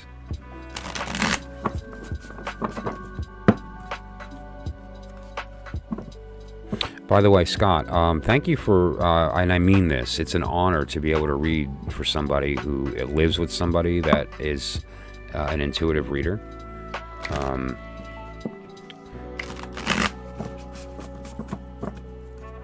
I love reading for readers. It's my favorite thing. I have not sent the incense out yet. I had some issues with a supplier that I was getting stuff from that I was suddenly not able to get Nag Champa anymore. And the place that's local doesn't have any. That was at a quality I was happy about. And then I ordered another batch. It's the stuff that I'm using here, and it wasn't good. It's good, colorful, and it works magically because of the color. Like the purple's purple. It's going to do what it's supposed to, but I wasn't happy with the smell, and I wasn't happy with the way that the backflow was working. And so, but yeah, so I mean, I could, if you want, I could just put it together. I have the baggies and everything ready. Here's, let me show you. Hang on. But I would rather it be something that you actually were happy about and felt like, that you were done right, but I have my bags ready, and the color I choose will be intuitive. But I wasn't happy about the smell. It's not, it doesn't affect me during my readings. It's more about the color for me. And my connection to purple, and I described my connection with purple. But, so if you would be patient, then you're going to get real incense that I'm happy to put out. I gave it a shot, and it's good for color. It's good for color. I'll give it that. But that's why I haven't recommended them. If I was using incense on the channel here daily for 3 hours a night, I would plug them all over the place. How many times have I said to everybody, please go buy Milo DuQuette's deck and get it from Magical Omaha? It's in the description, right? So if I like it, I'm going to tell you. And I haven't told anyone about that incense because I don't like it. And I'm going to use it because the colors are great. That purple is a rich color. It's a nice color. I'm really upset because it's pretty.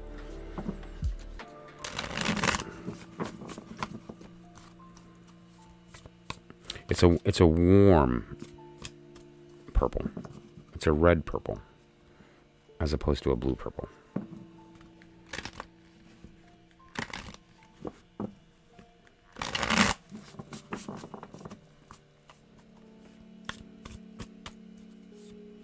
Me too. I don't know. It's just one of those high energy colors, It's one of those colors that just the transition colors are everything, right? The 3 transition colors. Like we grow up with red, blue, green, or red, blue, yellow.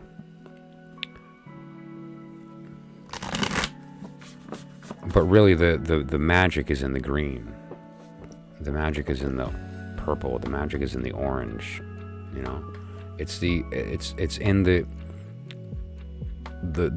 middle section of those two things colliding. It's not the vortex that causes probabilities or possibilities or creation. It's the thing in between that splashes in the middle, that transient period, straddling two worlds. That's where we are.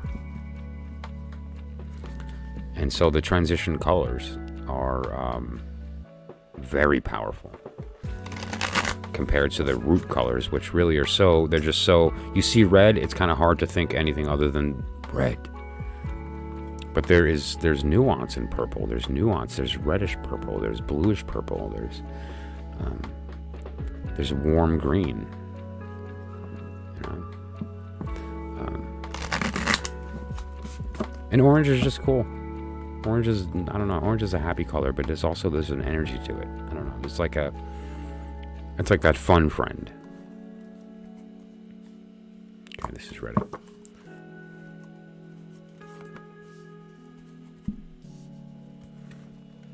What she thinks she's saying. Actually, it's funny too, you had mentioned that she's a collector of decks. I'm in the middle of shedding decks. Incidentally, while we're doing this, here, take a look here. If there's any of these that I have some that I've already given away. Spunky's a good word. But if there's anything on this list that you want, tell me. And if it's on the list of what I'm willing to get rid of, I will send it over to you. Just as a gift. I'm shedding myself of decks. I'm getting rid of decks. I'm going to be leaving myself with 2 main decks that I'm going to use for my work. Both intuitively and for clients. But also one other set of 2, which I kind of think I have worked out on what that's going to be, for the same reason, a black and white and a tarot version. And so, and right now I'm using Thoth as the color, the lower world, and I'm using the Hermetic Tarot as the upper world. And I also use Milo DuQuette's Ceremonial Magic very often for that same reason, because that is like I mean, it's hard to argue that the Thoth deck is the greatest tarot deck ever devised ever. It is absolute perfection. It is the thing by which all other decks will be, at least in my world, weighed against. What that woman did with her color, with her angles, with her, it's really something.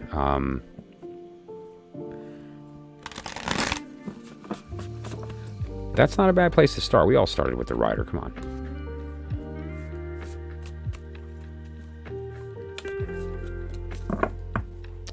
And there's nothing wrong with that. I still use it. I have a mini Rider that I keep with me in my car, and I carry around because it's small. If you need to pull one out to do a quick reading.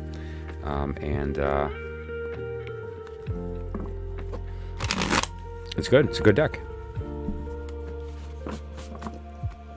But, picking a tarot deck is such a personal, intimate thing that, it's you can't really recommend a deck to somebody. I mean, obviously you can say Thoth is the pinnacle from a symbolic perspective, but there's other decks that take the Thoth system and make it more palatable, make it more consumable, like what DuQuette has done is invaluable. It completely unlocks the Thoth, so you should get the DuQuette, but just look at the Lightseer. Just look at what Anatorian did in black and white. She told more in black and white than most people can do in 16 million colors. And so how do you recommend a deck to anybody, right? It's a very, very personal thing. And it really comes down to we're doing that, are we? Resonance. There is a language that your soul speaks fluently. And if you can learn what that language is, then you will know what deck to use, because it's going to speak right to that. Let's just turn them all over since we have the 2 that came out. We're talking about her now. And what we're talking about here is what she thinks she's saying, what is being heard, and then we'll get to that in a second here. Katie, thank you for popping in. We'll see how the night progresses. I have a couple in front of you, and some topics that I want to speak about tonight. So we'll see how that goes. But yes, we'll take a look at that. There's a lot of good energy in there. But it's and that's going to come down again. That's going to come down. This question, kitten, is going to come down to how do you communicate with it? How do you connect with it? How do you feel about it? Are you stretching, or does it speak to you? And depending upon your level with the cards, if it's not speaking to you right away, that's okay. It might just be that you have to get used to its accent. I had that problem with Deviant Moon, which was the most beautiful deck I've seen in quite some time. It's so gorgeous, but the artwork, I wasn't looking at it from the right perspective, and I was looking at it, and I kept seeing dark in it, and it was like a dark deck. And it's not at all a dark deck. It just speaks with an accent. And when you see through that and realize it's telling the same story just with a different accent, it's like, oh, okay. And so, look at the deck from the respect of the accent. And then you can really kind of tell the story is being told. Okay, so I'm going to refocus, and we're going to move to the next stage of the reading here. If you can give me just a moment, I want to actually step away and do that, because I realized I got very kind of mentally engaged in the chat, and I don't want to be mentally engaged at all. So give me a moment. I'm going to step away, take a quick sip of my coffee, recenter my mind, and drop it into my heart, and I'll be right back. Okay, and then we'll continue with the next step of the reading for her. Be right back.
Alrighty, so I have this couple of things here I wanted to show you very quickly. I have a shelf in my kitchen next to my coffee pot, and it fell down, and a bunch of stuff fell all over the kitchen floor. So, and that included just some doodads and some things I had up, and now this is what I saw when I saw the empty space and went, oh, this is unfortunate, and the timing is not great. That's not what I said. And expletive. And then I looked down on the floor, and this is what I saw. So I just want to be clear. This is a heart.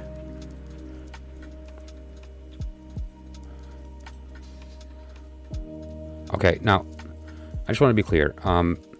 A lot of stuff goes on my channel that's very high energy stuff, and anyone who's been witness to any of my Gematria stuff that I've done with the people here, the group that shows up on my channel is a serious group of people, and the people I do readings for, the people who've joined the Inner Order, the people who have who come to the channel often and participate in the Gematria, the Tamora, the Natarakan. They participate in the Sigil Magick and the fun stuff that we do when we play with our toys. See it work, right? And so know that I do have a penchant for the dramatic, but that's just due to my form of communication. I feel like if I can touch your heart and make you laugh a little bit, I'm going to get in there. And so that's the point behind that. And so understand, don't mistake my drama for inauthenticity. This actually happened. So, look, first of all,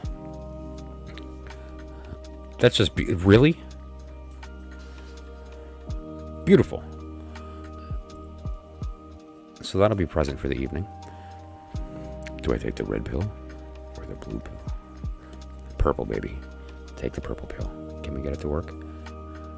I have to grab a flashlight. Okay.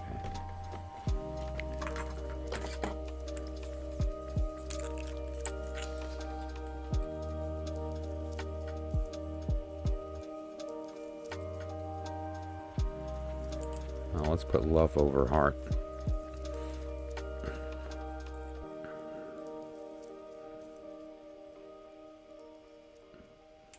Beautiful. Anyway, you get the idea.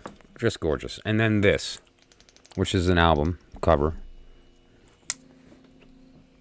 And I am absolutely knocked out by what I'm seeing, right? I just, come on.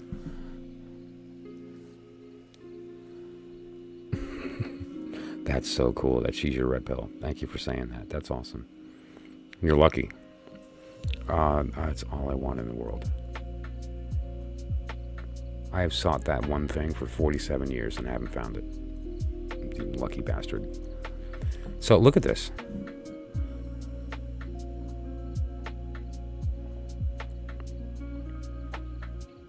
Come on. You know what this is? It's an arrow. It's an arrow pendant. This happened. Just all right. Let me put these aside. I'm going to put them in order, and we're going to continue with the reading. I promise, but I can't. Some things you need to just take the moment and like experience as a group.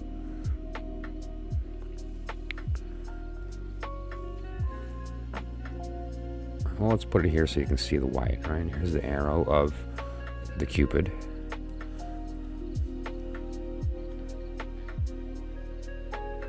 Am I stretching, people? No way, I'm not stretching. I love it. Here's why I do live streams, because there's no editing, there's no nonsense, there's no like. Although, listen, there is a little bit of faith here, because I showed up with some stuff, and you have to take for granted that I'm not just like. But take my word for this. Like, speak to the people here who've been in the channel. This happens all the time, and it's going to continue to happen because we're speaking about the truth here. So,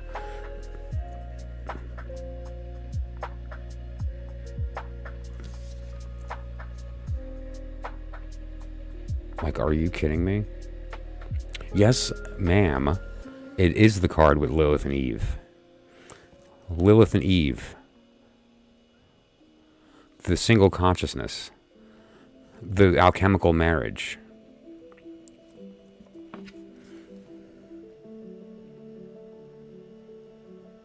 The middle pillar. That's for the Kabbalists in the room. I don't teach Kabbalah because how dare I? But I can allude to it, and eventually I will. But this is the middle pillar, right? And this is the winged consciousness. This is the Orphic egg. This is the unification of these two as one object. Spoiler. These two get married and become one. This is the product of the work. What work?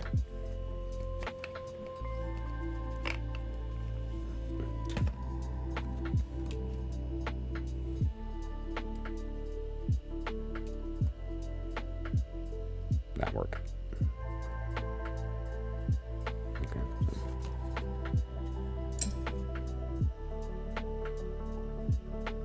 Beautiful stuff.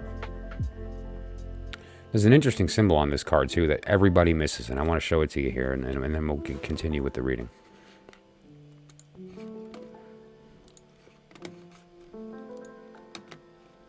I know this card very well too. This is my birth card.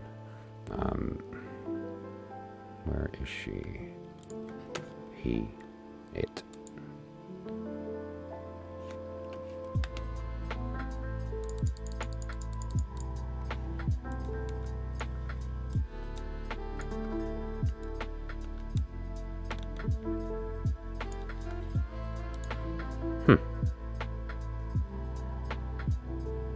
What on earth are we looking at? That's some holy alchemy right there. That's some sex magic in its purest form. What we're looking at in that circumstance right there is the symbol for death.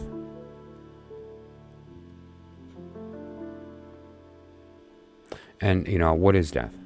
We've talked about death many times on the channel, from the tarot perspective, from the perspective of transformation, from the perspective of it will never be the same again, and all these things.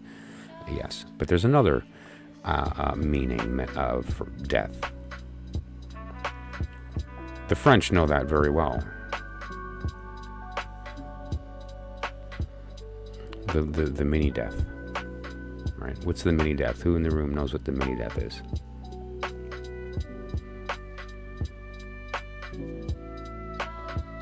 It's okay, we're all adults here.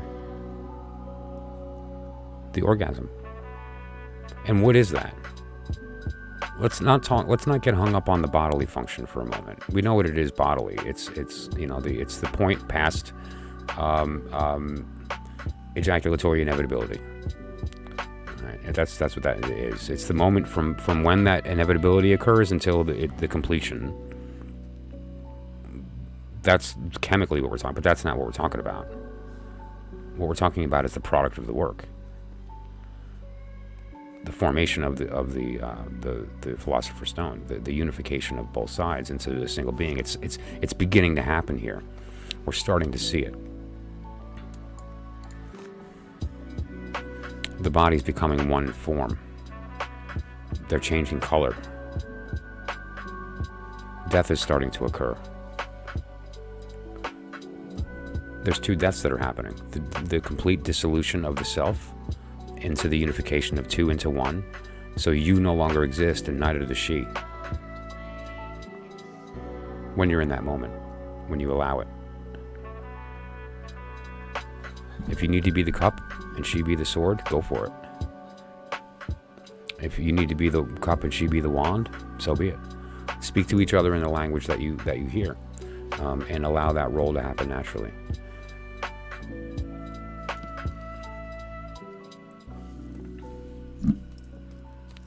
I can't. Man, you get knocked out by the truth sometimes. I tell you what, you really do. Yeah. By the way, Scott, we don't answer questions on this channel. We seek truth. Questions and answers are two sides of the same coin. They're not opposites. They seem like they are, but they aren't. They're two sides of the same coin. The other opposite of questions and answers is the truth, and that's what we seek here. Because all answers do is provide more questions. It's a cycle that's never ending, and it keeps us grounded here as opposed to allowing for that flow, the conversation between your heart and hers, between yourself and her. I can't tell how bad I knocked my camera off. Give me a sec here, sorry. Let's get that fixed up.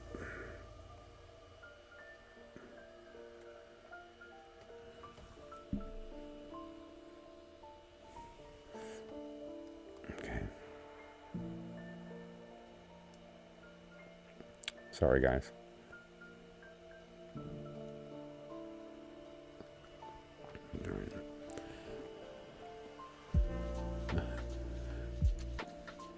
Yeah, that's unfortunate. It takes me a minute to kind of center everything. And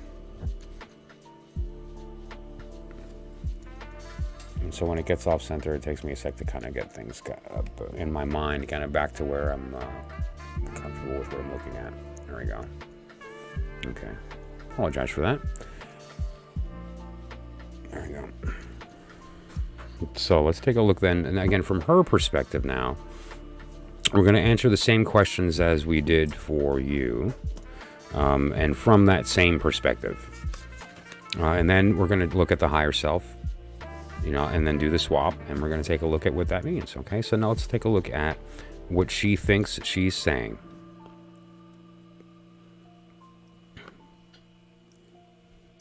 Interesting, you got the 9 of Wand, and she got the 9 of Cup.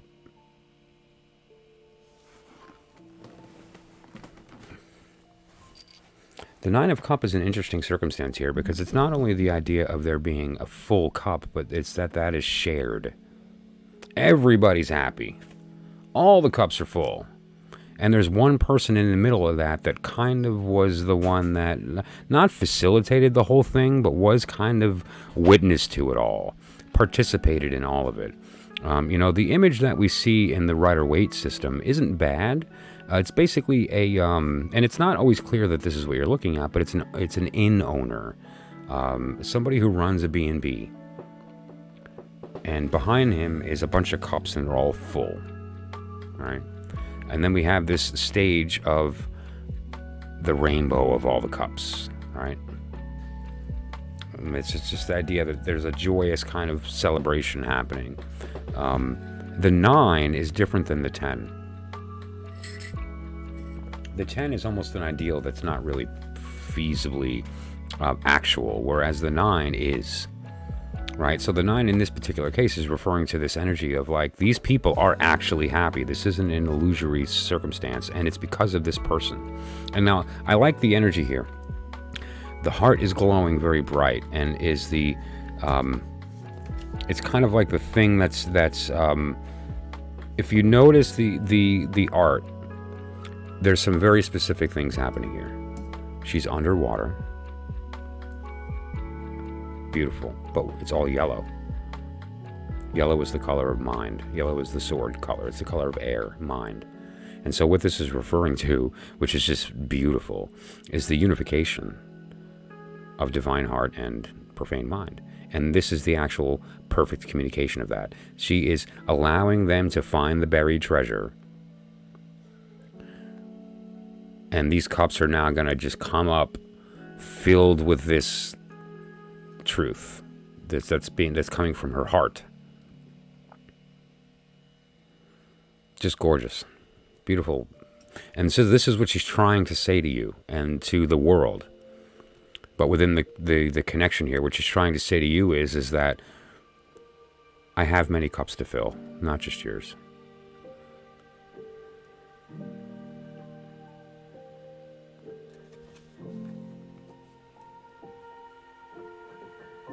Everybody needs their cup filled. They're all entitled to it. There's almost like a compulsion to do that.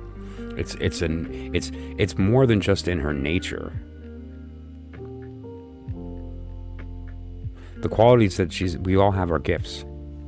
The qualities that she's been given, the gifts that she's been given are singular in their goal, and in her approach to the knowledge is geared toward that. It's like directed toward it. Oh, really? Cool. Well, that's the cool part about group work, right? I absolutely sneak in on different tarot reader channels and watch them give readings to people and just get an idea of their approach. It's neat. I bump into all kinds of gems that way. And I've been reading cards for 40 years. I've been teaching cards for 25 years. And I learn every day from people that just started. I love that stuff. Don't ever stop learning. It's great. Really? Thank you for saying that, Scott.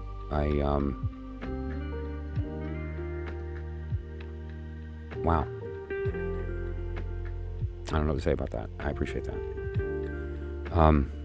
Now let's look at the other side here, right? Because we have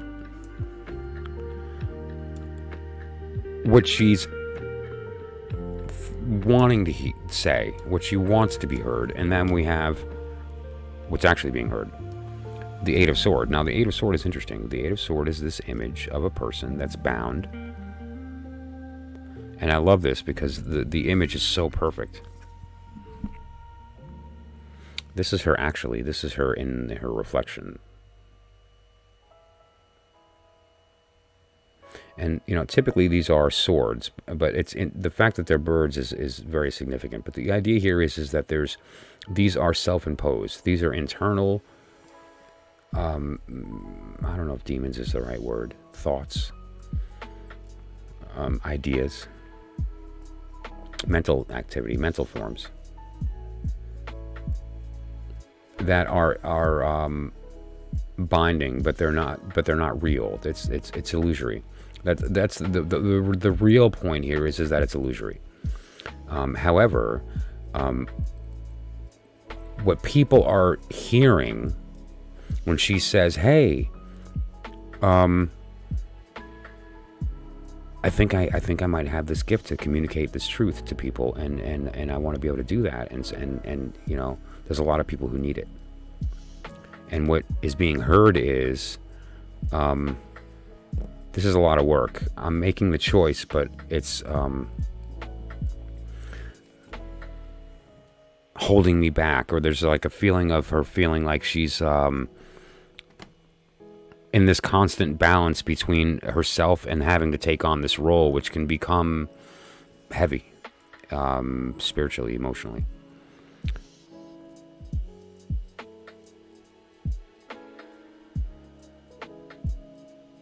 There's also an interesting idea here, too, which is the fact that she is in a constant state of communicating the higher self and ignoring the lower, which is why that there can be sometimes this case of there being a potential miscommunication or coming off in a way that's not necessarily what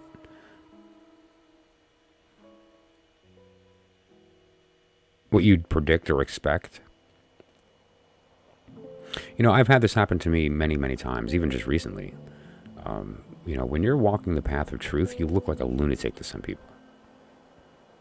Especially the people that, you know, thought they knew you. Right? But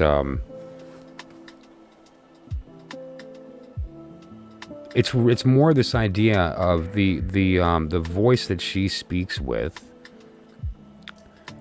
is kind of intrinsically connected, intuitively connected. So there's like her channel's open all the time, and that is good most of the time, but sometimes it's not, right?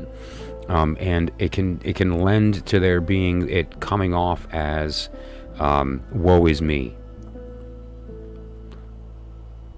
Mm-hmm.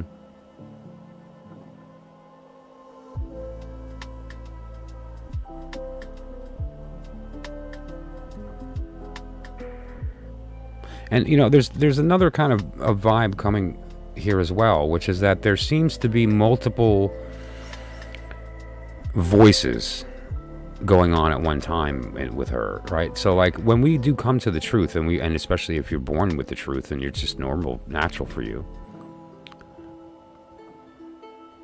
we're right away hearing two voices: the voice of the ego, right, and the body, and the voice of the higher self, the mind, our mind, the divine mind. But when we come to the one truth, we can hear the voice elsewhere, right? We can look around and we can see the tarot in a blank wall. We can hear, the voice of our soul speaking to us through music and all these things. And however, sometimes that can be just as confusing on the other extreme. You know, we're walking around as zombies and have to come to the enlightenment, and some of us are closer to that than others, but we're all kind of on the path. But then there's the other extreme, which is that you're born open completely, and then so you're strictly on the path and are missing the other side of that, which is the beauty and the freedom. The rigidness here is very similar to what I talked about as far as being like a purist with respect to the symbolism, and not even giving Lightseer a chance at first, right? Because I was so strict in my doctrine. You know, I mean, come on, I'm a serious magician, man. I can't be using no kind of foofy, girly, colorful line drawn. What was I thinking? For years, I missed that. Like, there was a childish quality about it. And I'm like, well, it's the most serious deck I've seen in quite some time. Like, again, I was totally off. Why? Because I was stuck in my doctrine thinking. I was stuck in my...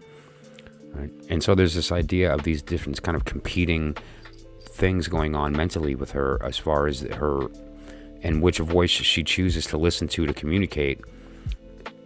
It may not always seem appropriate for everybody else.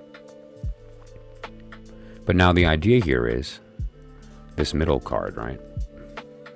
Because the middle card is going to give us some enlightenment here. Like, for instance, if this is the thing that you want to be heard, the thing you think you're saying, and this is the thing you're actually, what's being heard. You know, here we have this kind of action card. This is the idea of the thing that will kind of allow that communication to take place. The reconciliation of these two things that seem to be opposites, but are actually two sides of the same coin. And this being the actual opposite, which is the truth. All right? That's how that's lined up. And so the Ten of Pentacles is very interesting from a couple of perspectives. This is also my card. It's the period of time with the Ten of Pentacles with respect to the tarot. It's the final card. As far as the majors are concerned, the final card debatably is either the Fool or the Universe. If you're actually going to be pure about it, it's the Universe is the first card. The Fool is the final, but it's the same idea. Right, there's this idea of that beginning and end. But now, if you line the cards up in the divine order with respect to the smalls, the Ten of Pentacles is the final card. It's the end. It's the bottom of the tree. The Ten of Pentacles is the idea of... let me get the wheel out of the way here and pop up my tree.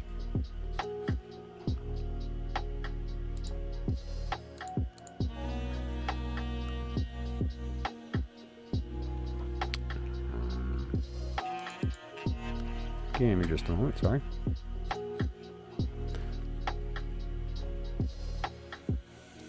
Do I have it? No, I have it here. Yeah. Oh, you know what? Silly. Pardon me. Sorry about that. The 10 on the bottom there.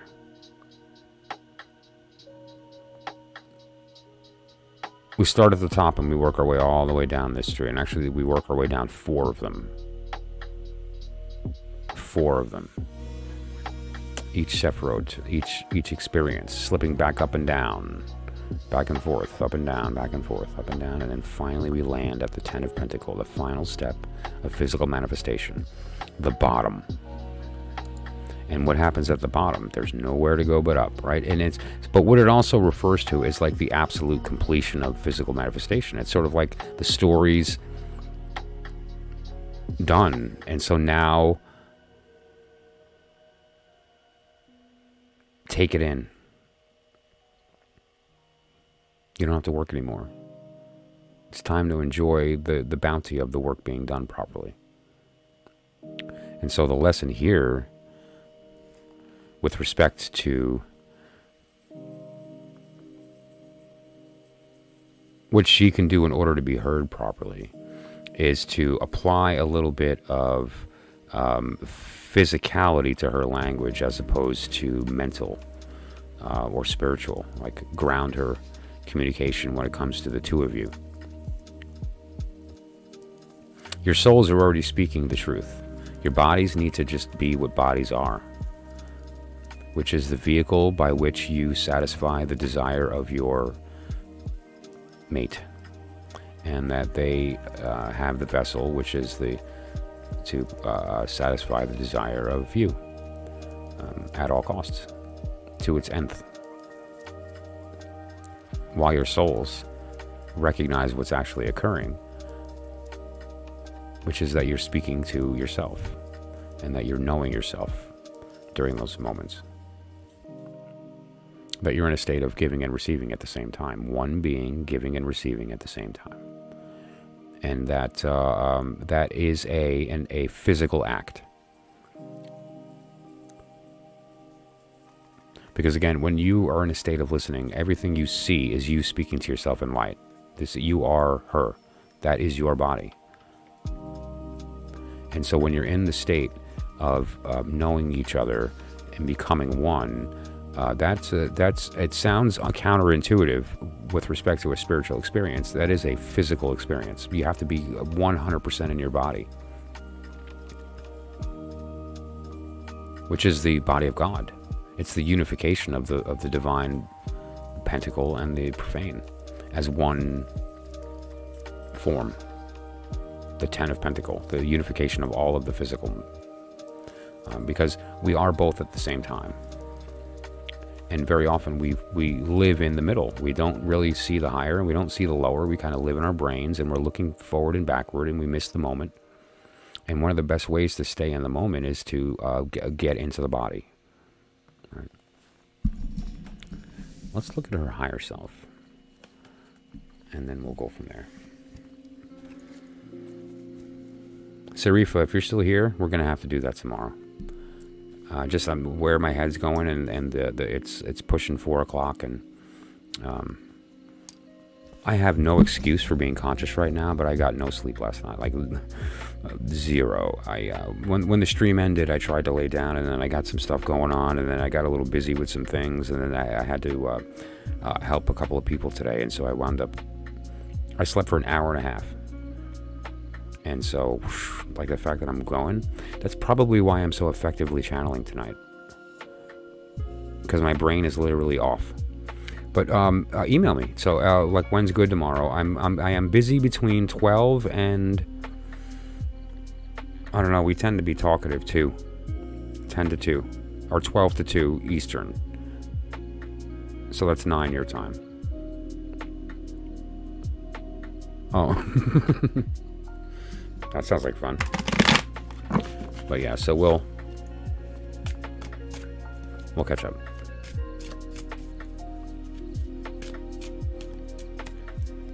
And I want to be rested as well for some stuff going on tomorrow.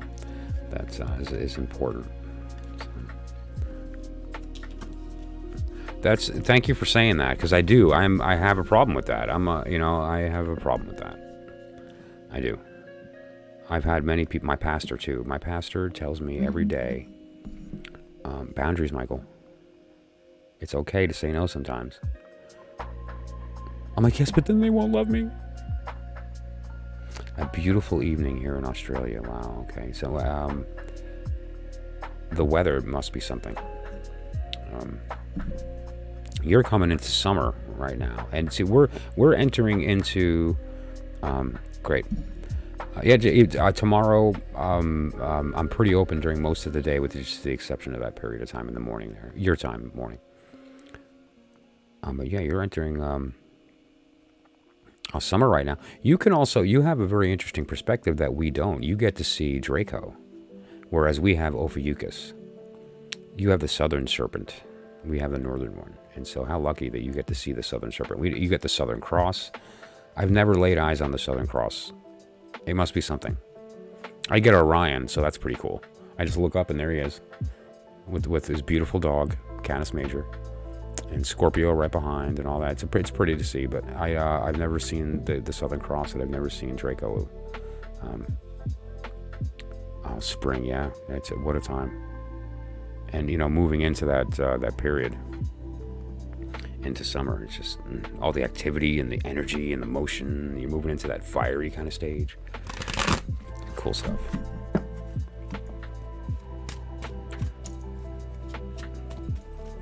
All right, and so now what we're going to be doing, again, I'm repeating the same reading here, but just from the higher self, and then we're going to look at what your higher self hears. Then we're going to do the swap, and we're going to see now, based on your algorithm and hers, how do we communicate this properly? And take a look at the final working, which is going to be the basically the now what, with also some indication of the general energy of the trajectory, the current vector under the current circumstances. Okay. And so we'll see how that transpires.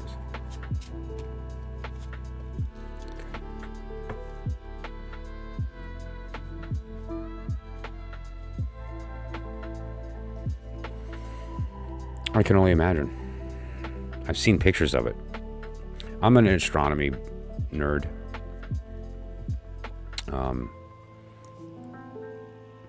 And the southern sky has so much goodness that I have to get down there at some point and see for real.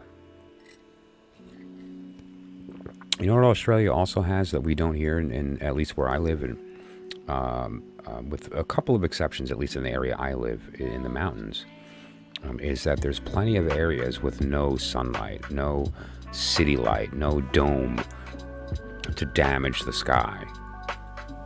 All right, imagine what the ancients saw when they looked up. They saw the Milky Way so bright that it was like a stripe in the sky, and we can't even see it. Like, we're lucky in the city to see 50 stars, you know?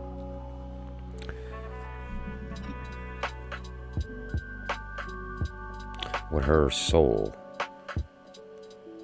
thinks it's saying.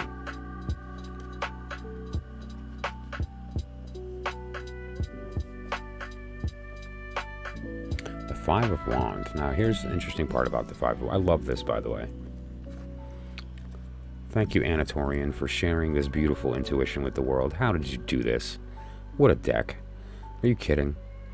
So, this is just really neat. Have you really? Wow. Where were you? What, like Nevada type area? Or was it out like toward Colorado, like Denver area? Or where? I mean, because I would love to see it. I would love to see it. The Five of Wands is an image of children battling. And it's the intent here of vying for station. Proving yourself. Testing out your skills. And how do you do that? You play fight. The Five of Wands is not about fighting. It's about play fighting. It can turn into a real battle. It can turn into resentment. You know, imagine two brothers that are children and they play fight. You know, that can later on turn into, you know, a resentment for the one that always won. And so there is a warning there. It's, you know,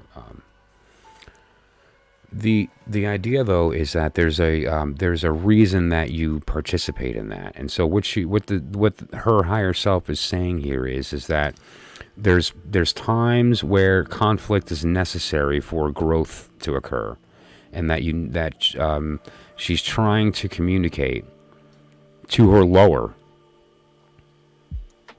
that conflict is necessary and it's okay. That's what she's trying to communicate. What you're actually hearing in your higher self, this is what your heart hears.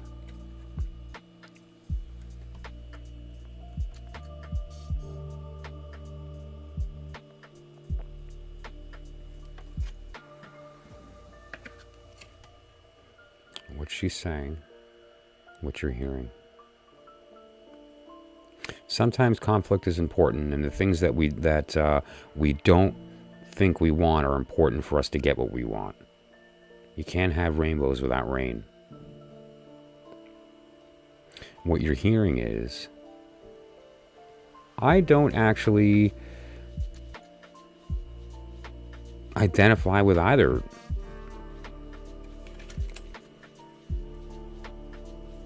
This person is not two-faced. They're no-faced.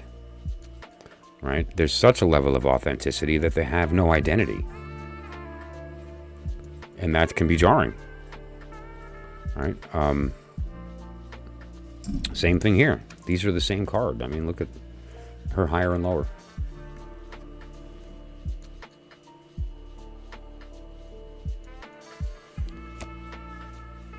And the idea here is the fact that you can hold two thoughts, and then her knees, she's kneeling on the sword, so they're even blocked. It's like there's this person, you've mentioned that she's kind of special and she's unique. And Joshua Tree. Okay, wow. But I think it's more than you even understand. I think that like there's something there that is very kind of empty in the good way. Clean slate with respect to, I mention very often on the channel here, die daily, because it gives us the opportunity to transform. And it keeps us in a constant state of which we are in anyway, flux that allows us for probability to take place. It's like allowing entropy to participate in our transformation by being open to that process as opposed to holding it back. But she just does that naturally. And again, this is the other extreme. What I'm seeing with her is that there's this extreme of her insisting on not doing that. She's almost like a different than us. And that may be difficult when communicating with people, like that have that level of channel, right? And so recognize that when you are speaking with her and when you're listening to her, that's your voice spoken openly. And let me rephrase that. The outer order is open to everybody, and it's free, and it's the lies told openly. The inner order is not open to everybody. You have to be invited, and you can. It is the truth, but it's the truth told in secret, and it requires there to be a little bit of understanding and some hand-holding and some work. And then we have the inner order, which is the truth told openly. And sometimes the truth told openly isn't always easy to understand the full meaning, because it's too simple. Or it almost sounds like hyperbole in some cases. And so we have to kind of start from a different level where we sort of build our understanding of that. But she doesn't have to do that. She's just speaking the truth openly, and so we have to kind of navigate through that. But now, there is a power in that to the people who are fortunate enough to be witness to the words, because there's no nonsense there. It's very easy to just get through that, just get to the heart of it. What we're looking at here, and don't forget, this card is what you're hearing, what your higher self is hearing. More importantly,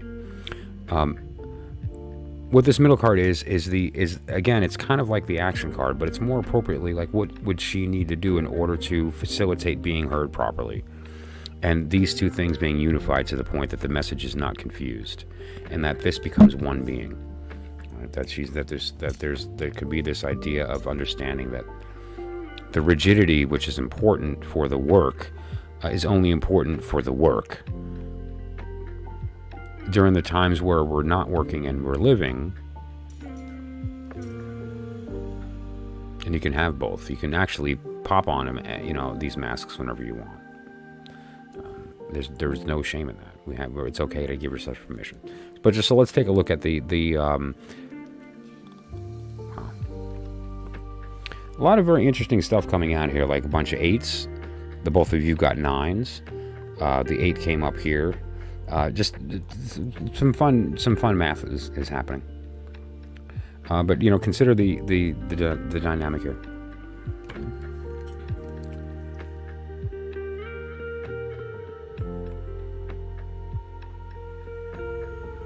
That's just great. Oh, great. That sounds good. Thank you, Sarifa. Good night, and thank you for popping in. I really appreciate it. I was very happy to see your name. I'm glad that you stopped in tonight. So the Eight of Wands, I like that she's really done a very good job here of illustrating the motion of what's happening here. This movement going on. And what this is referring to is that there needs to be some action taken on her part. She needs to be the one in the front. And it seems to be that her role has been passive, and rightfully so. She has this thing that she provides. It's a connection that allows her to provide insight. However, it seems like it has stymied her from the respect of maybe there's some kind of motion or movement that she is not she's not open to physically, but she is spiritually. And that needs to change. And that motion needs to happen. The not being afraid to be in the front instead of participating as a group. Sometimes you need to be the leader. And the fact of the matter is that happens, and it can happen accidentally. And those who step up suddenly realize, oh wow, I did that. Did I do that? Yes, you did. And next time it'll be easier, right? But that said, though, it's not always easy to break out of that habit. You know, our comfort zone, and her comfort zone is sort of being the advisor, but that's it. I'm not getting involved.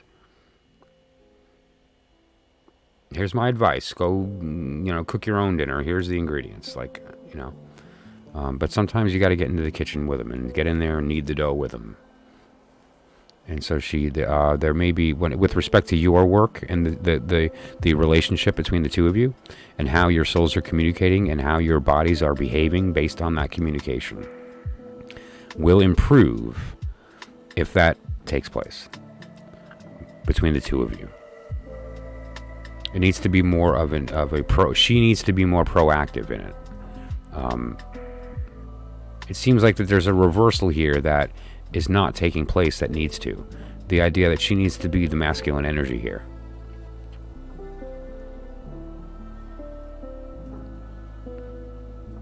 Yep. So I'm going to leave this one out. And I'm going to leave this one out.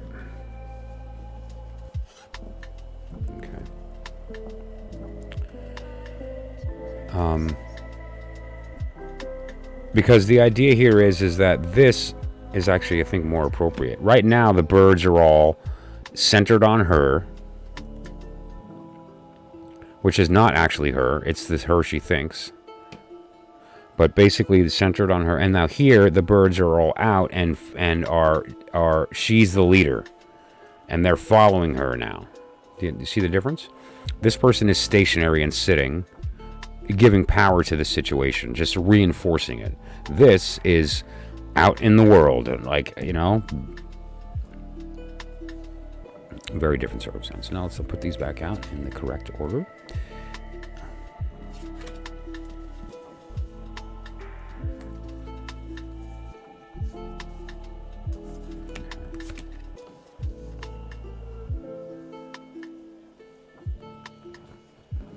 Now here we have sword and sword. That's not going to work. Sword and sword is not going to work. Wand and cup. There's a progression there, but they don't belong together. They belong in forming each other. Sword and cup belong together. And so what we're going to do is we're going to do a little swapping.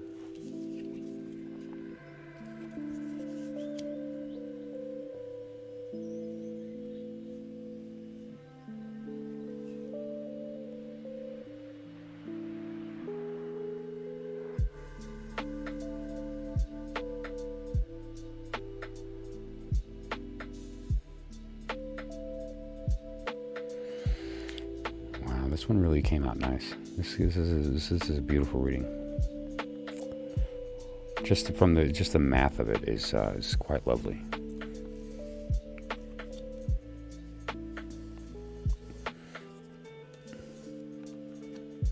Okay. How did we wind up at that? Look at that gorgeous. Okay. Just beautiful. All right, so let me take a screenshot real quick, and then we're going to talk about this. So let me move that up so I get that in there. 10 of Pentacle.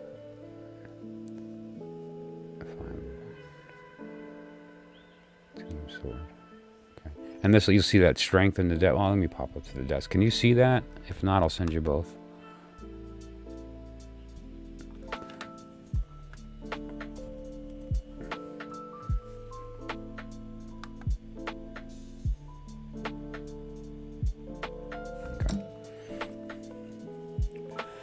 So now what we're seeing here is that if,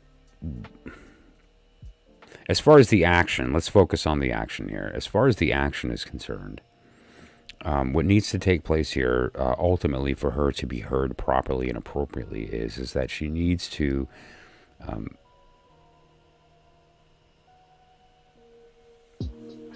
take agency back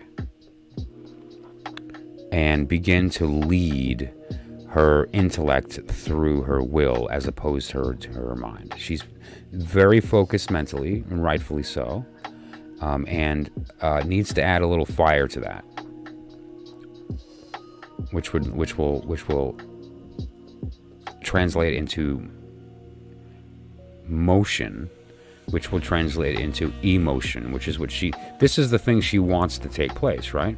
She wants to help these people fill their cups up with the buried treasure. Like the idea here is to take the blue of the water and convert it into the yellow of divine mind, and that's fine.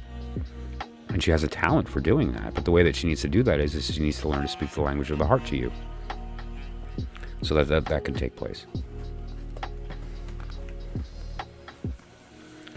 And now what we're seeing here too is this idea that this Two of Sword on the lower is now telling us here that this is correct with respect to the heart washing clean mind. And I suppose I should show the diagram at least once if you're new to this. And Scott, it sounds like you are. So basically, the system that I'm referring to here is the idea of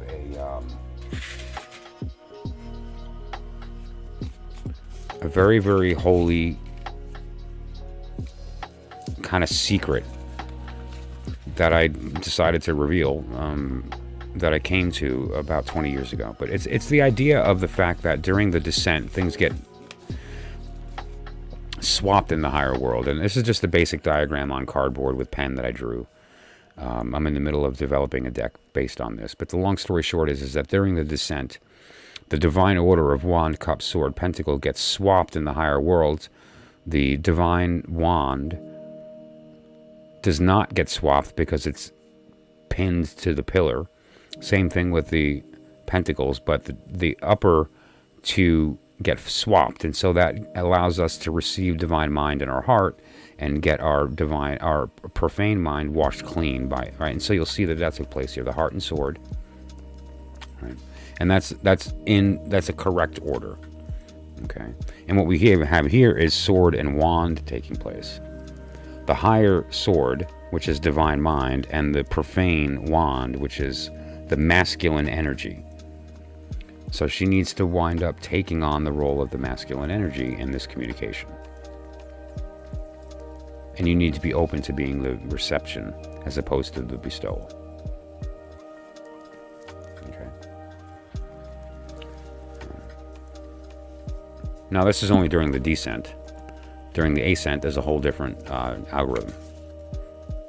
And the idea here is that with the appropriate knowledge of how these two things come together, it gives you the actual step for true conversation. This is the secret to the actual conversation. There it is. There's the key to the inner sanctum. But that said, we're speaking about the descent phase right now. We're in the middle. So this is the appropriate key to unlocking that. That's why I did the flipping the way that I did. But you get the idea. So that said, or I hope you get the idea. I just made that assumption. That said, though, that's how the clock works. Here's what time it is. Speak to the heart. Listen with your heart. And then process it mentally later. And so that the two of you are understanding what the source of that is. When you're listening and she's speaking to you, that's you talking to yourself. So pay attention, because you're speaking your will to you.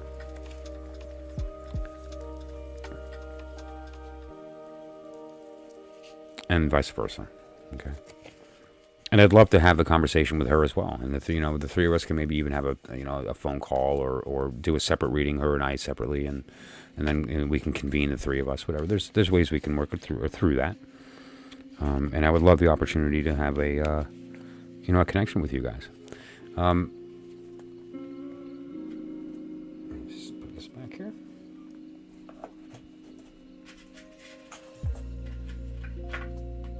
Because the idea is the tarot is very effective in answering questions. That's not what it's designed for. The tarot is designed with one purpose in mind. Its goal is singular. The facilitation of attaining knowledge and conversation of your holy guardian angel. It's the facilitation of you recognizing that when you look out in the world that you actually are seeing yourself. That the ability for you to look at my face and see, yep, that's me. To hear my voice and go, yeah, that's me talking. To look down at the area and you're in right now and recognize that that's your face. And you're also the one listening, and you're the thing that's being seen. Just beautiful. Beautiful. So now,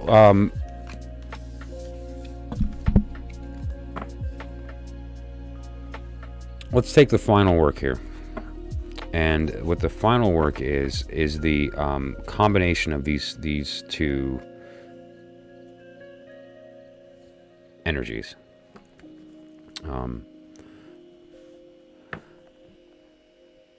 And the goal of what we're looking at right now is that if you were to take your, very similar to the idea of Gematria,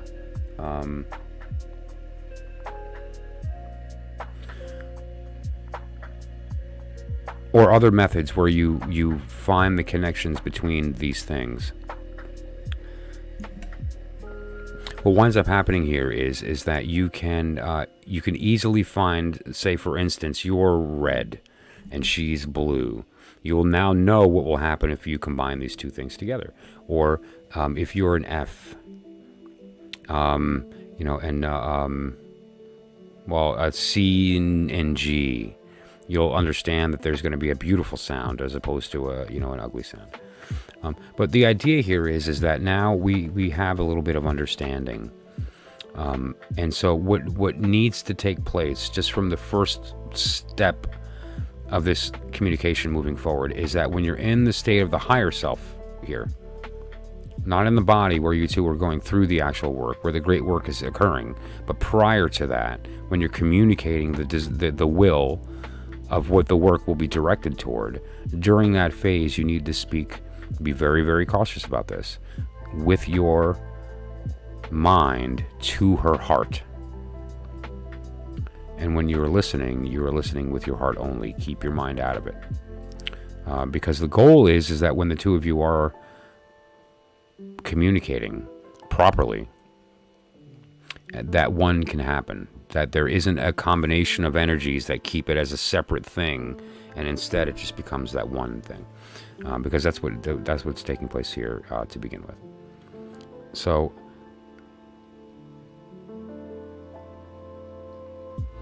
the how is what matters, right?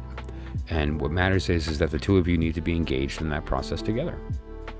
And recognize, like, even though it seems like you two have a good communication because you both understand a very important secret truth, or at least a very good degree of it, You speak the language, and that's good, but you also have to remember your souls are already speaking that language, and so you can stop every once in a while and you can speak by simply looking into each other's eyes and making it nothing but soul talk.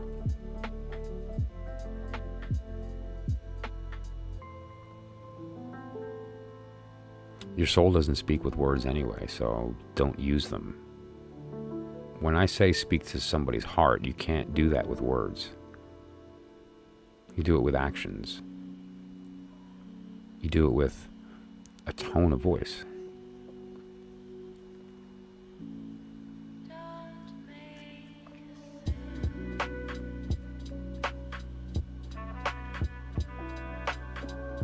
You know, there's really an idea behind intent, and intent, it derives everything underneath it. It determines the words that you use, and the intent behind the words determines the inflection. It determines how vibrationally you're received. I mean, you understand what the words sound like, but energetically, the subtle energy is very different at times, and the overtone can be quite ugly, even though we think we're saying something pretty, and vice versa. You know, beauty is a very subjective term. And we should strive to find it in everything if we can. I mean, you know, that's obviously if we can. Okay, so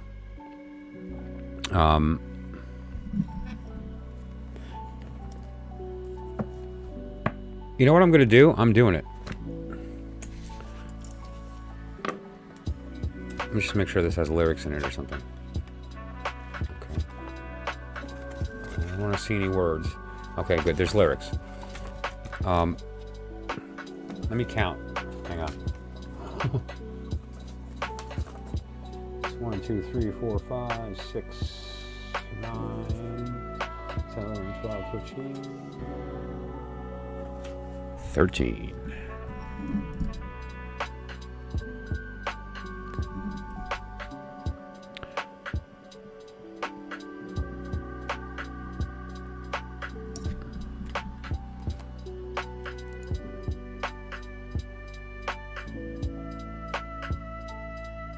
Let me think about this for a moment.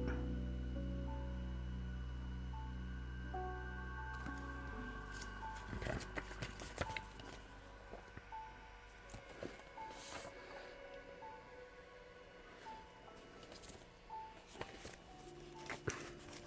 Man, these are small words.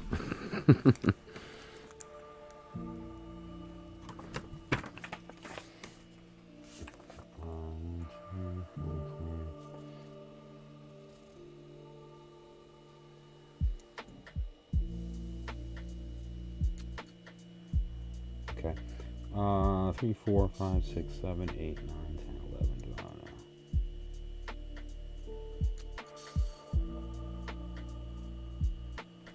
The song is called Moon. Incidentally, by the way, this is your final card. So.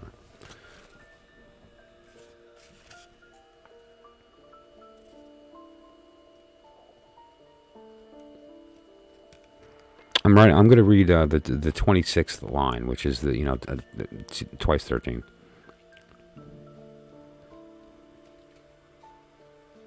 One by one.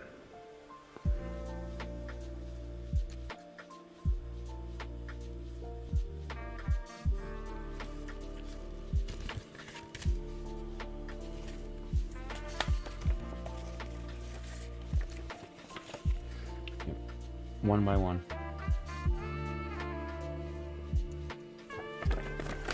Great album art, by the way. I mean, just look at this really quick. The fact that this occurred when it did, it was like...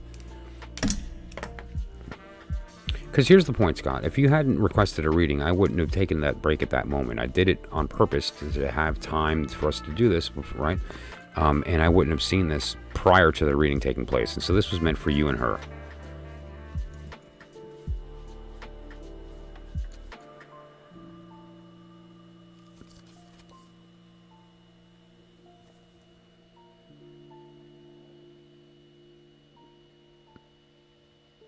How great is that? Are you kidding?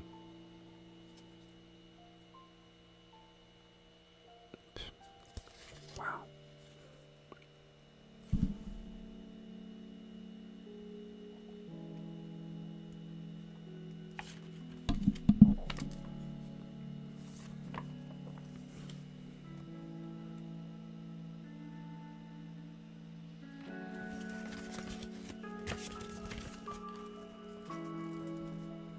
Okay.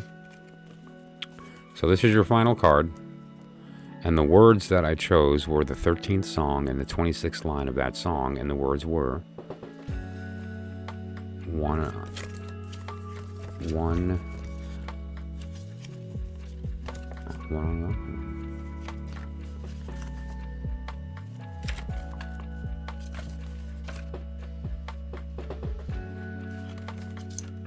There it is. One by One. The album is called Rusted Root. Let me make sure.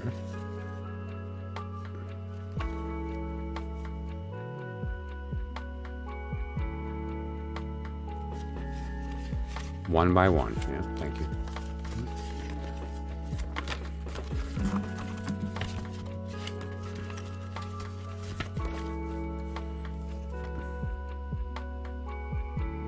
Yeah, it looks like it's a self-titled album.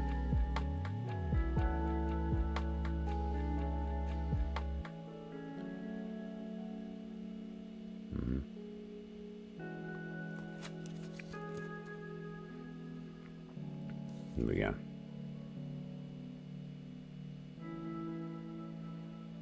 I'd play the song, but I'd probably get a strike. Although I played Mozart's Requiem a couple days ago, and it got picked up, but I didn't get a strike for it. It's just I can't monetize. But I don't monetize the channel, so it's like I'm never going to put ads up on my channel ever. Just not going to happen. But that said, though, although let me take that back, I might not have a choice. Right? I know that various streaming services are kicking around the idea of kind of considering the fact that if you don't pay a premium, they're going to run ads on your channel regardless, and you'll have to pay a premium so that your subscribers don't suffer that. So it might eventually in the future become out of our hands, right? As content creators or as streamers or whatever the case is, you know. But I will never willfully put a commercial on my channel. That's not something I'm directly working with, tooting my own horn, or like for instance in the case of the DuQuette deck, I don't earn a penny from this. It goes directly to the Magical Omaha, the New Age store that Mr. DuQuette and Constance have a relationship with to develop and sell the deck, and so they go buy it from them.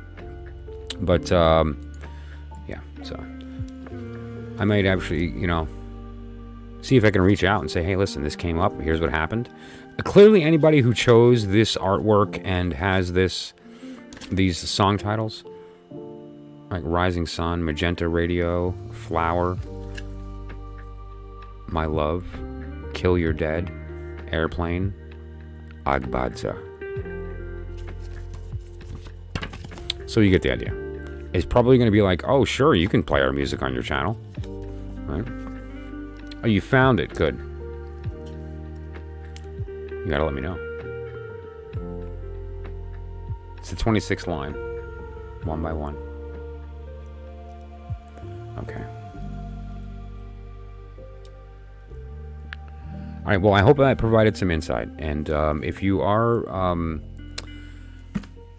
interested in helping support the channel here, please like the video and consider a comment. I really appreciate your trust in the work. That meant a lot, and I felt a really, really good connection with you, and I mean that felt great. I love it when they go down like that. I have to say though, I don't know, it's the channel, but I've had some really good readings on it with the people that pop in here. Okay, please do. And I'm sorry I can't send you incense because it's the United States or Canada. It would cost me more to send that incense than it cost me to yeah. So a case of incense to get it out over to you. As you know, that's why you have trouble getting tarot decks out there. You have to wait, and that's frustrating, right? But that said, though,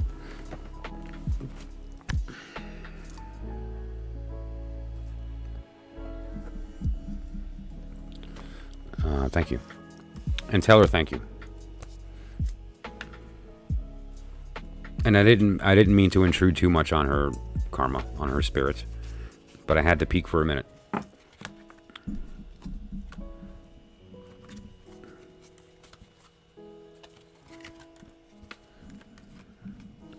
Okay. So, yeah. All right, well, that's going to count as the tarot reading for the night. So, and it's getting a little bit late, so I was going to do an I Ching and an oracle. The I Ching will take too long. I'll have to save it for tomorrow. I'm going to pull a random card from the shaman. And again, just to see if we...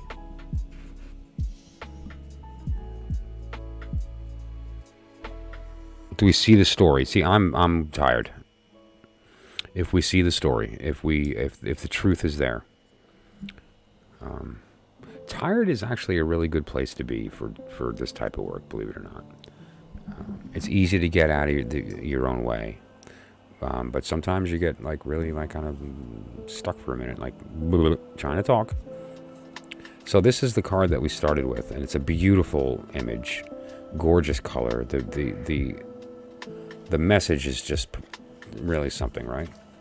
And then we had the power of community. We talked about the idea of the mushroom, the fungi, and the idea of these three, this communication taking place and being shared through this community, which is what's occurring right now to all of us. Also interesting, too, is that this is the 26th.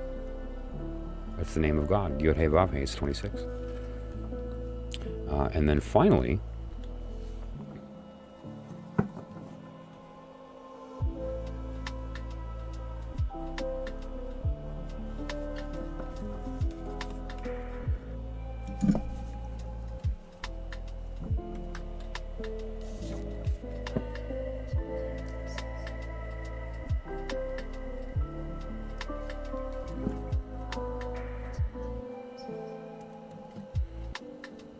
beloved, radical acceptance.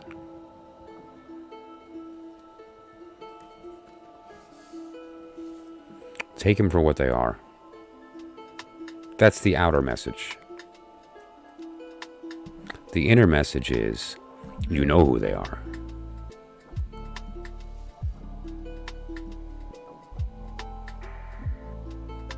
And the inner sanctum message is, when you recognize and fully give into the knowledge of who they are, that fire can ignite.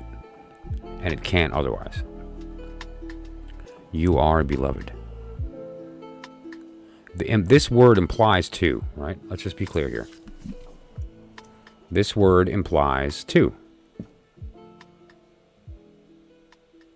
The love and the lover and the beloved. Right? And which one are you, right? You're both at the same time. That's the beauty. That's the awesome part here. You get to love her knowing who she is. And you get to receive her love knowing who you are to her. And then you make love.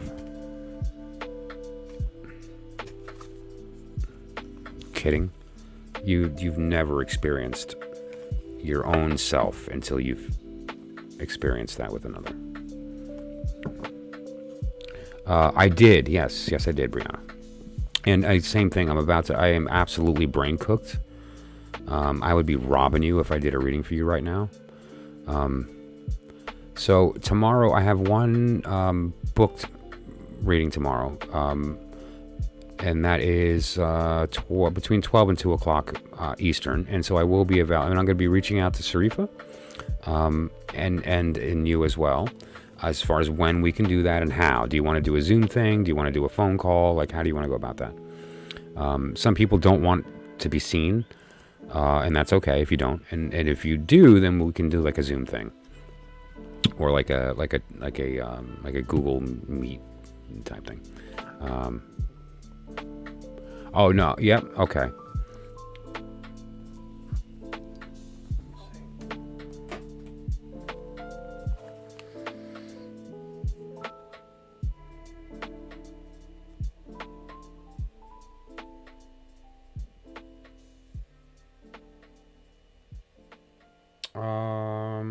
No, I'm not seeing it, kitten. Well, it depends. It depends what what is your real name?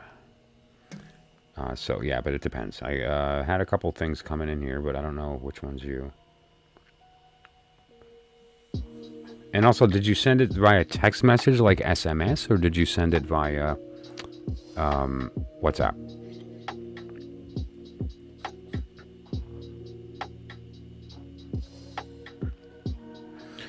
Okay.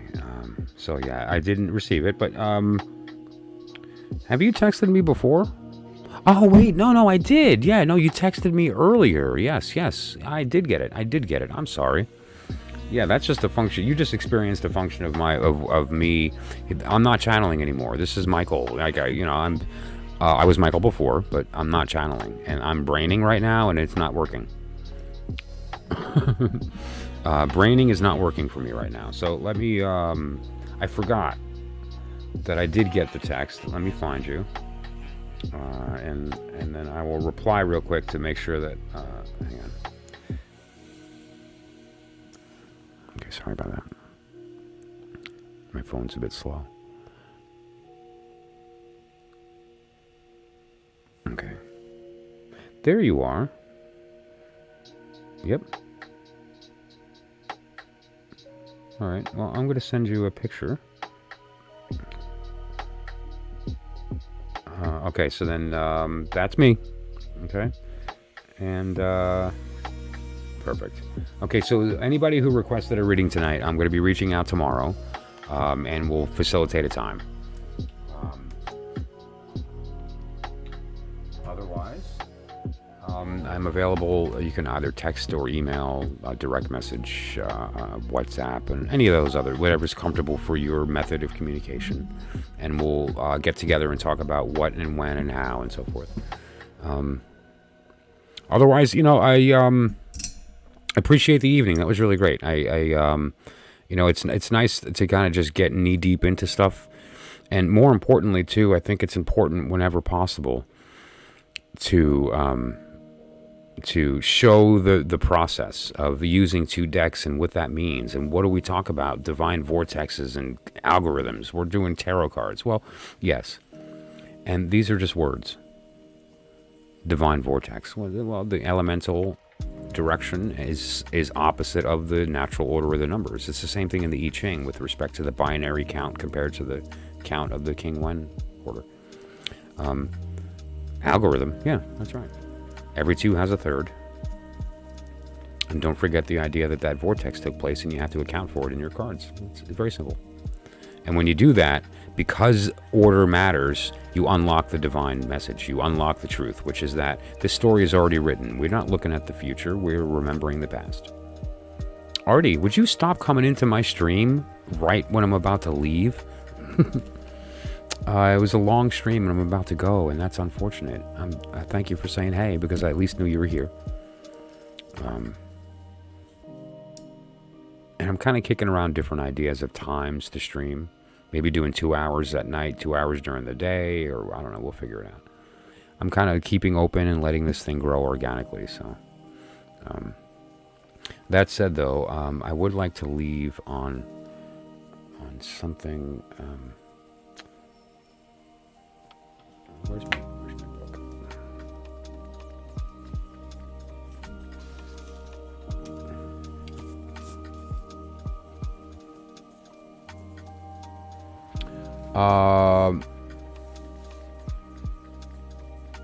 Oh, thank you so much for that. That's really a big deal.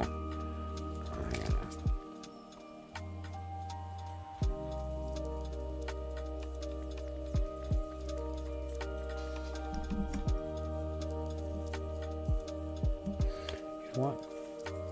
Let me do this. because it was my plan to begin with. I'm going to read a little bit from the Song of Solomon. All right, we'll do that.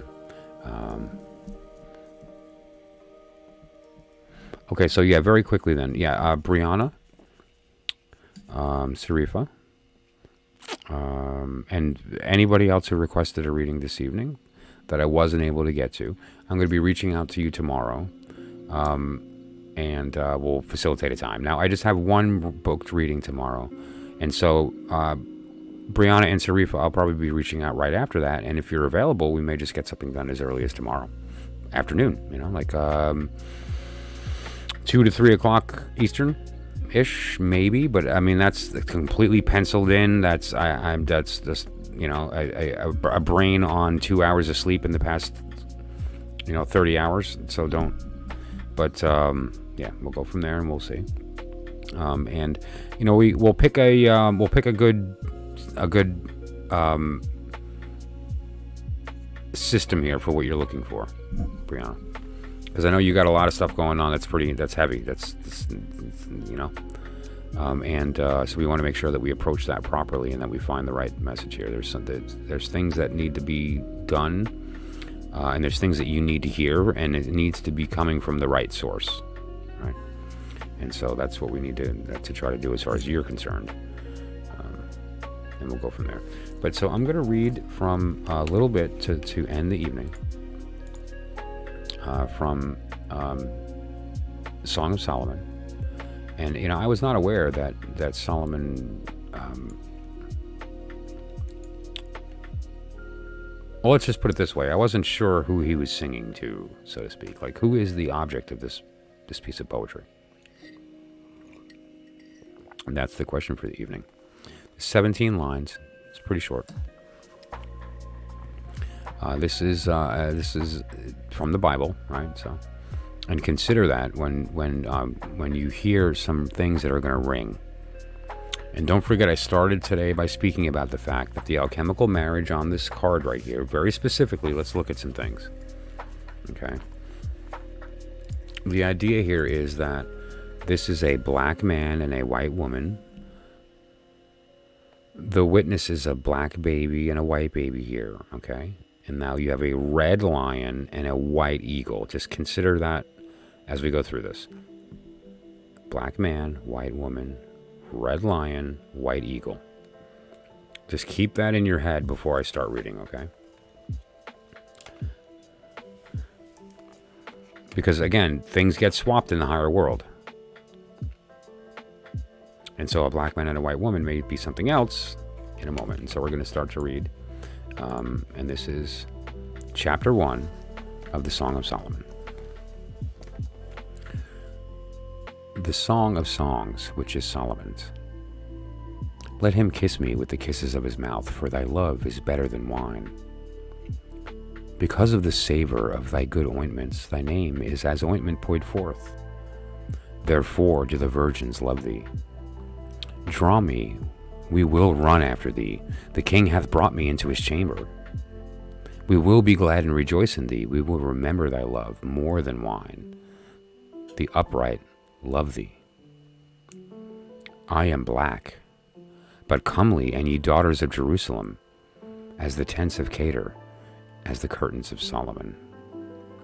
Look not upon me because I'm black, because the sun hath looked upon me. My mother's children are angry with me. They made me the keeper of the vineyards, but mine own vineyard have I not kept. I'm going to circle back to that. Tell me, O thou, whom my soul loveth, where thou feedest, where thou makest thy flock to rest at noon. For why should I be as one that turneth aside by the flocks of thy companions?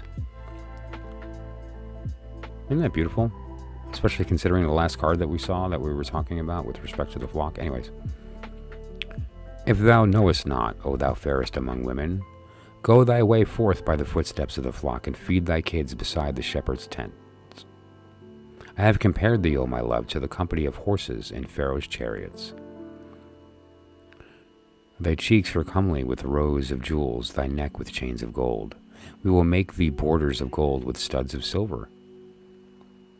This is such alchemical. It's While the king sitteth at his table, my spikenard sendeth forth the smell thereof. A bundle of myrrh is well beloved unto me. He shall lie all night betwixt my breasts. My beloved is unto me as a cluster of camphire in the vineyards of Engedi. Engedi is and let me reference this because I want to make sure I get this correct for you guys. Is a fountain, a large fountain. That fountain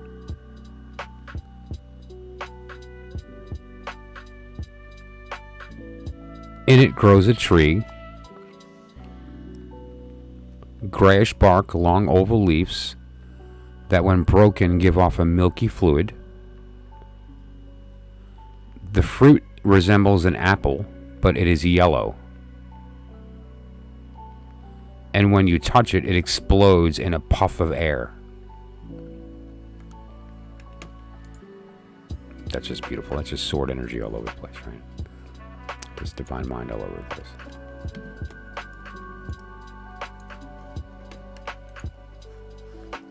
Behold, thou art fair, my love. Behold, thou art fair. Thou hast dove's eyes. Behold, thou art fair, my beloved, ye pleasant. Also, our bed is green. The beams of our house are cedar, and our rafters of fir. Now, let's go back a little bit here.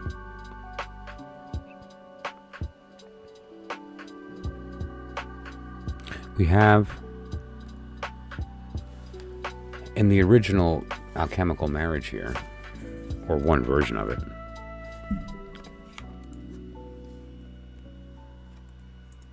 there we go.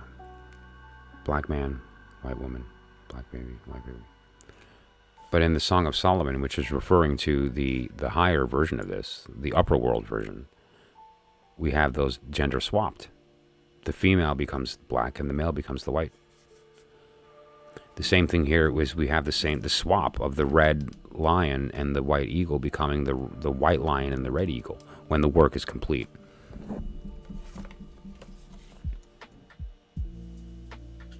And this is displayed here as well. You'll notice it here.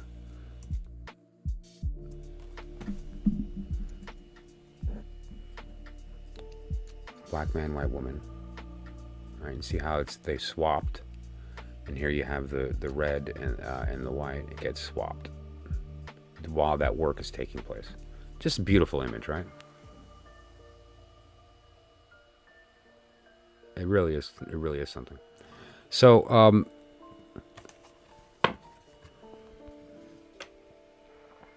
okay. Let me catch up on the chat here.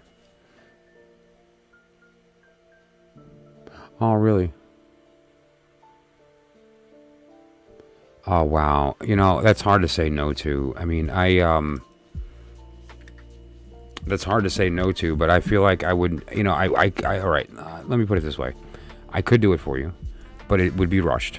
I'm absolutely stumped, exhausted. I mean, really. And, when I'm saying that it's been I'm not, that's not hyperbole that I slept like an hour and a half in the past 2 days, and I'm having trouble reading. I'm having trouble kind of thinking straight, and so I really want to do right by you, and I understand what we're talking about here, and so I'm just going to ask for your patience that we do this tomorrow for our sake, not just the sake of the work, but for our sake, right? So that you get what you are looking for. It would not be fair. And it's not fair to me, to be honest, but it's definitely not fair to you for me to do a reading for you right now. It's. I will do this though. To tell you what, I'll pull you a card. You know, my 1-card readings are not nonsense. And then we'll go from there. And otherwise, good night to everybody. But so. Eye of the Needle. Intentionality.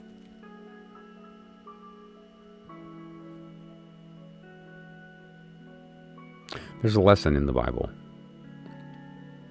about the eye of a needle. It's basically the idea that if you have the wrong intent, behind your actions.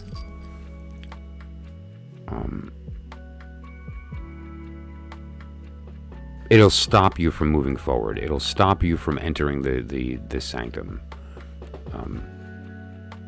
However, if you're acting correctly, if you're acting right, if your intentions are true, and we're going to talk about what that is in a sec, what that means, then the idea is that you can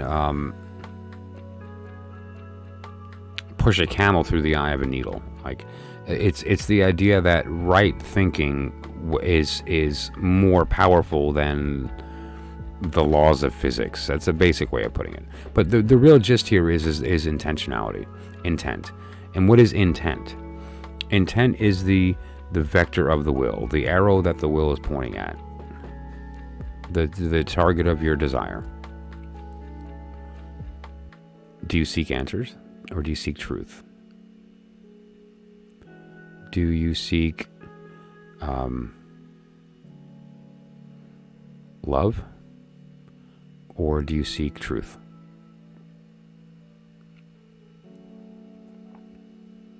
Because ultimately, the thing that you seek determines your behavior. How you feel about the thing you are wanting determines how you go about getting it. And that's important because, we have to then, once we've made the decision that this thing will be done, we have to go through the steps of deciding how we're going to do that. And that includes going into ourselves and finding parts of us that we need to utilize. And if we are not in accord, we're going to wind up activating parts of us that don't need to be activated for certain things. We're going to resonate with parts of us that we don't need to be bringing up into the surface. But when we integrate properly with our light and dark, with our pleasures and pains, with our shame and our confidence and all these things, what we wind up doing is that we can guarantee that our intention is correct because we're speaking and listening with the same voice. And so there is no conflict. There is no ego to get in the way that has an agenda separate from ours that fools us into thinking that we're in control. It has no power.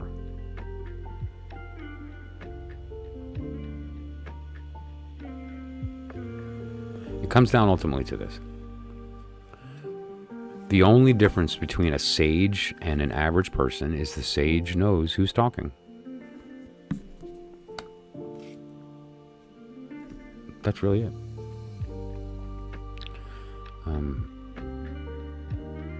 There's also an idea here of a will being done. Like intentionality implies that there is a will that has an intention. And so, clearly the first lesson here is that intention determines whether or not you will even remotely have the chance of succeeding. Because here's the bottom line. If you're speaking, it's not going to happen.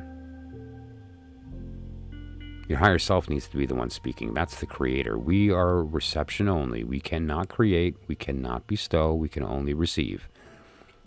We bestow. Not us. Us.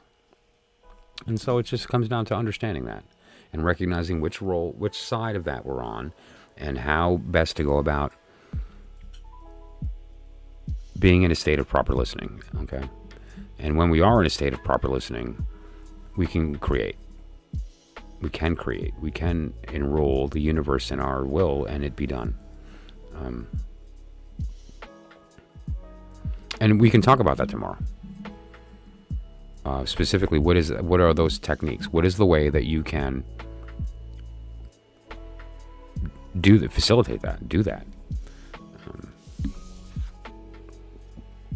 Yeah, I'm gonna go. I'm done. I'm done. Thank you so much to everybody who joined the stream tonight. Thank you to everybody who requested a reading. I'm going to be getting with at least Brianna tomorrow and Shushu. I'll be meeting with you guys tomorrow as well. Kitten will get in touch. And Sarifa, same thing. So if you already email me, then I'll be responding to you. If not, then I'll see you tomorrow. Otherwise, thank you so much to everybody. And we'll try to continue with some of the things that we didn't talk about tonight, because everything went to a really cool direction, and we have to be open to letting that happen. So thank you for allowing me to participate in that. Otherwise, have a great night. I love you all. Thanks a lot.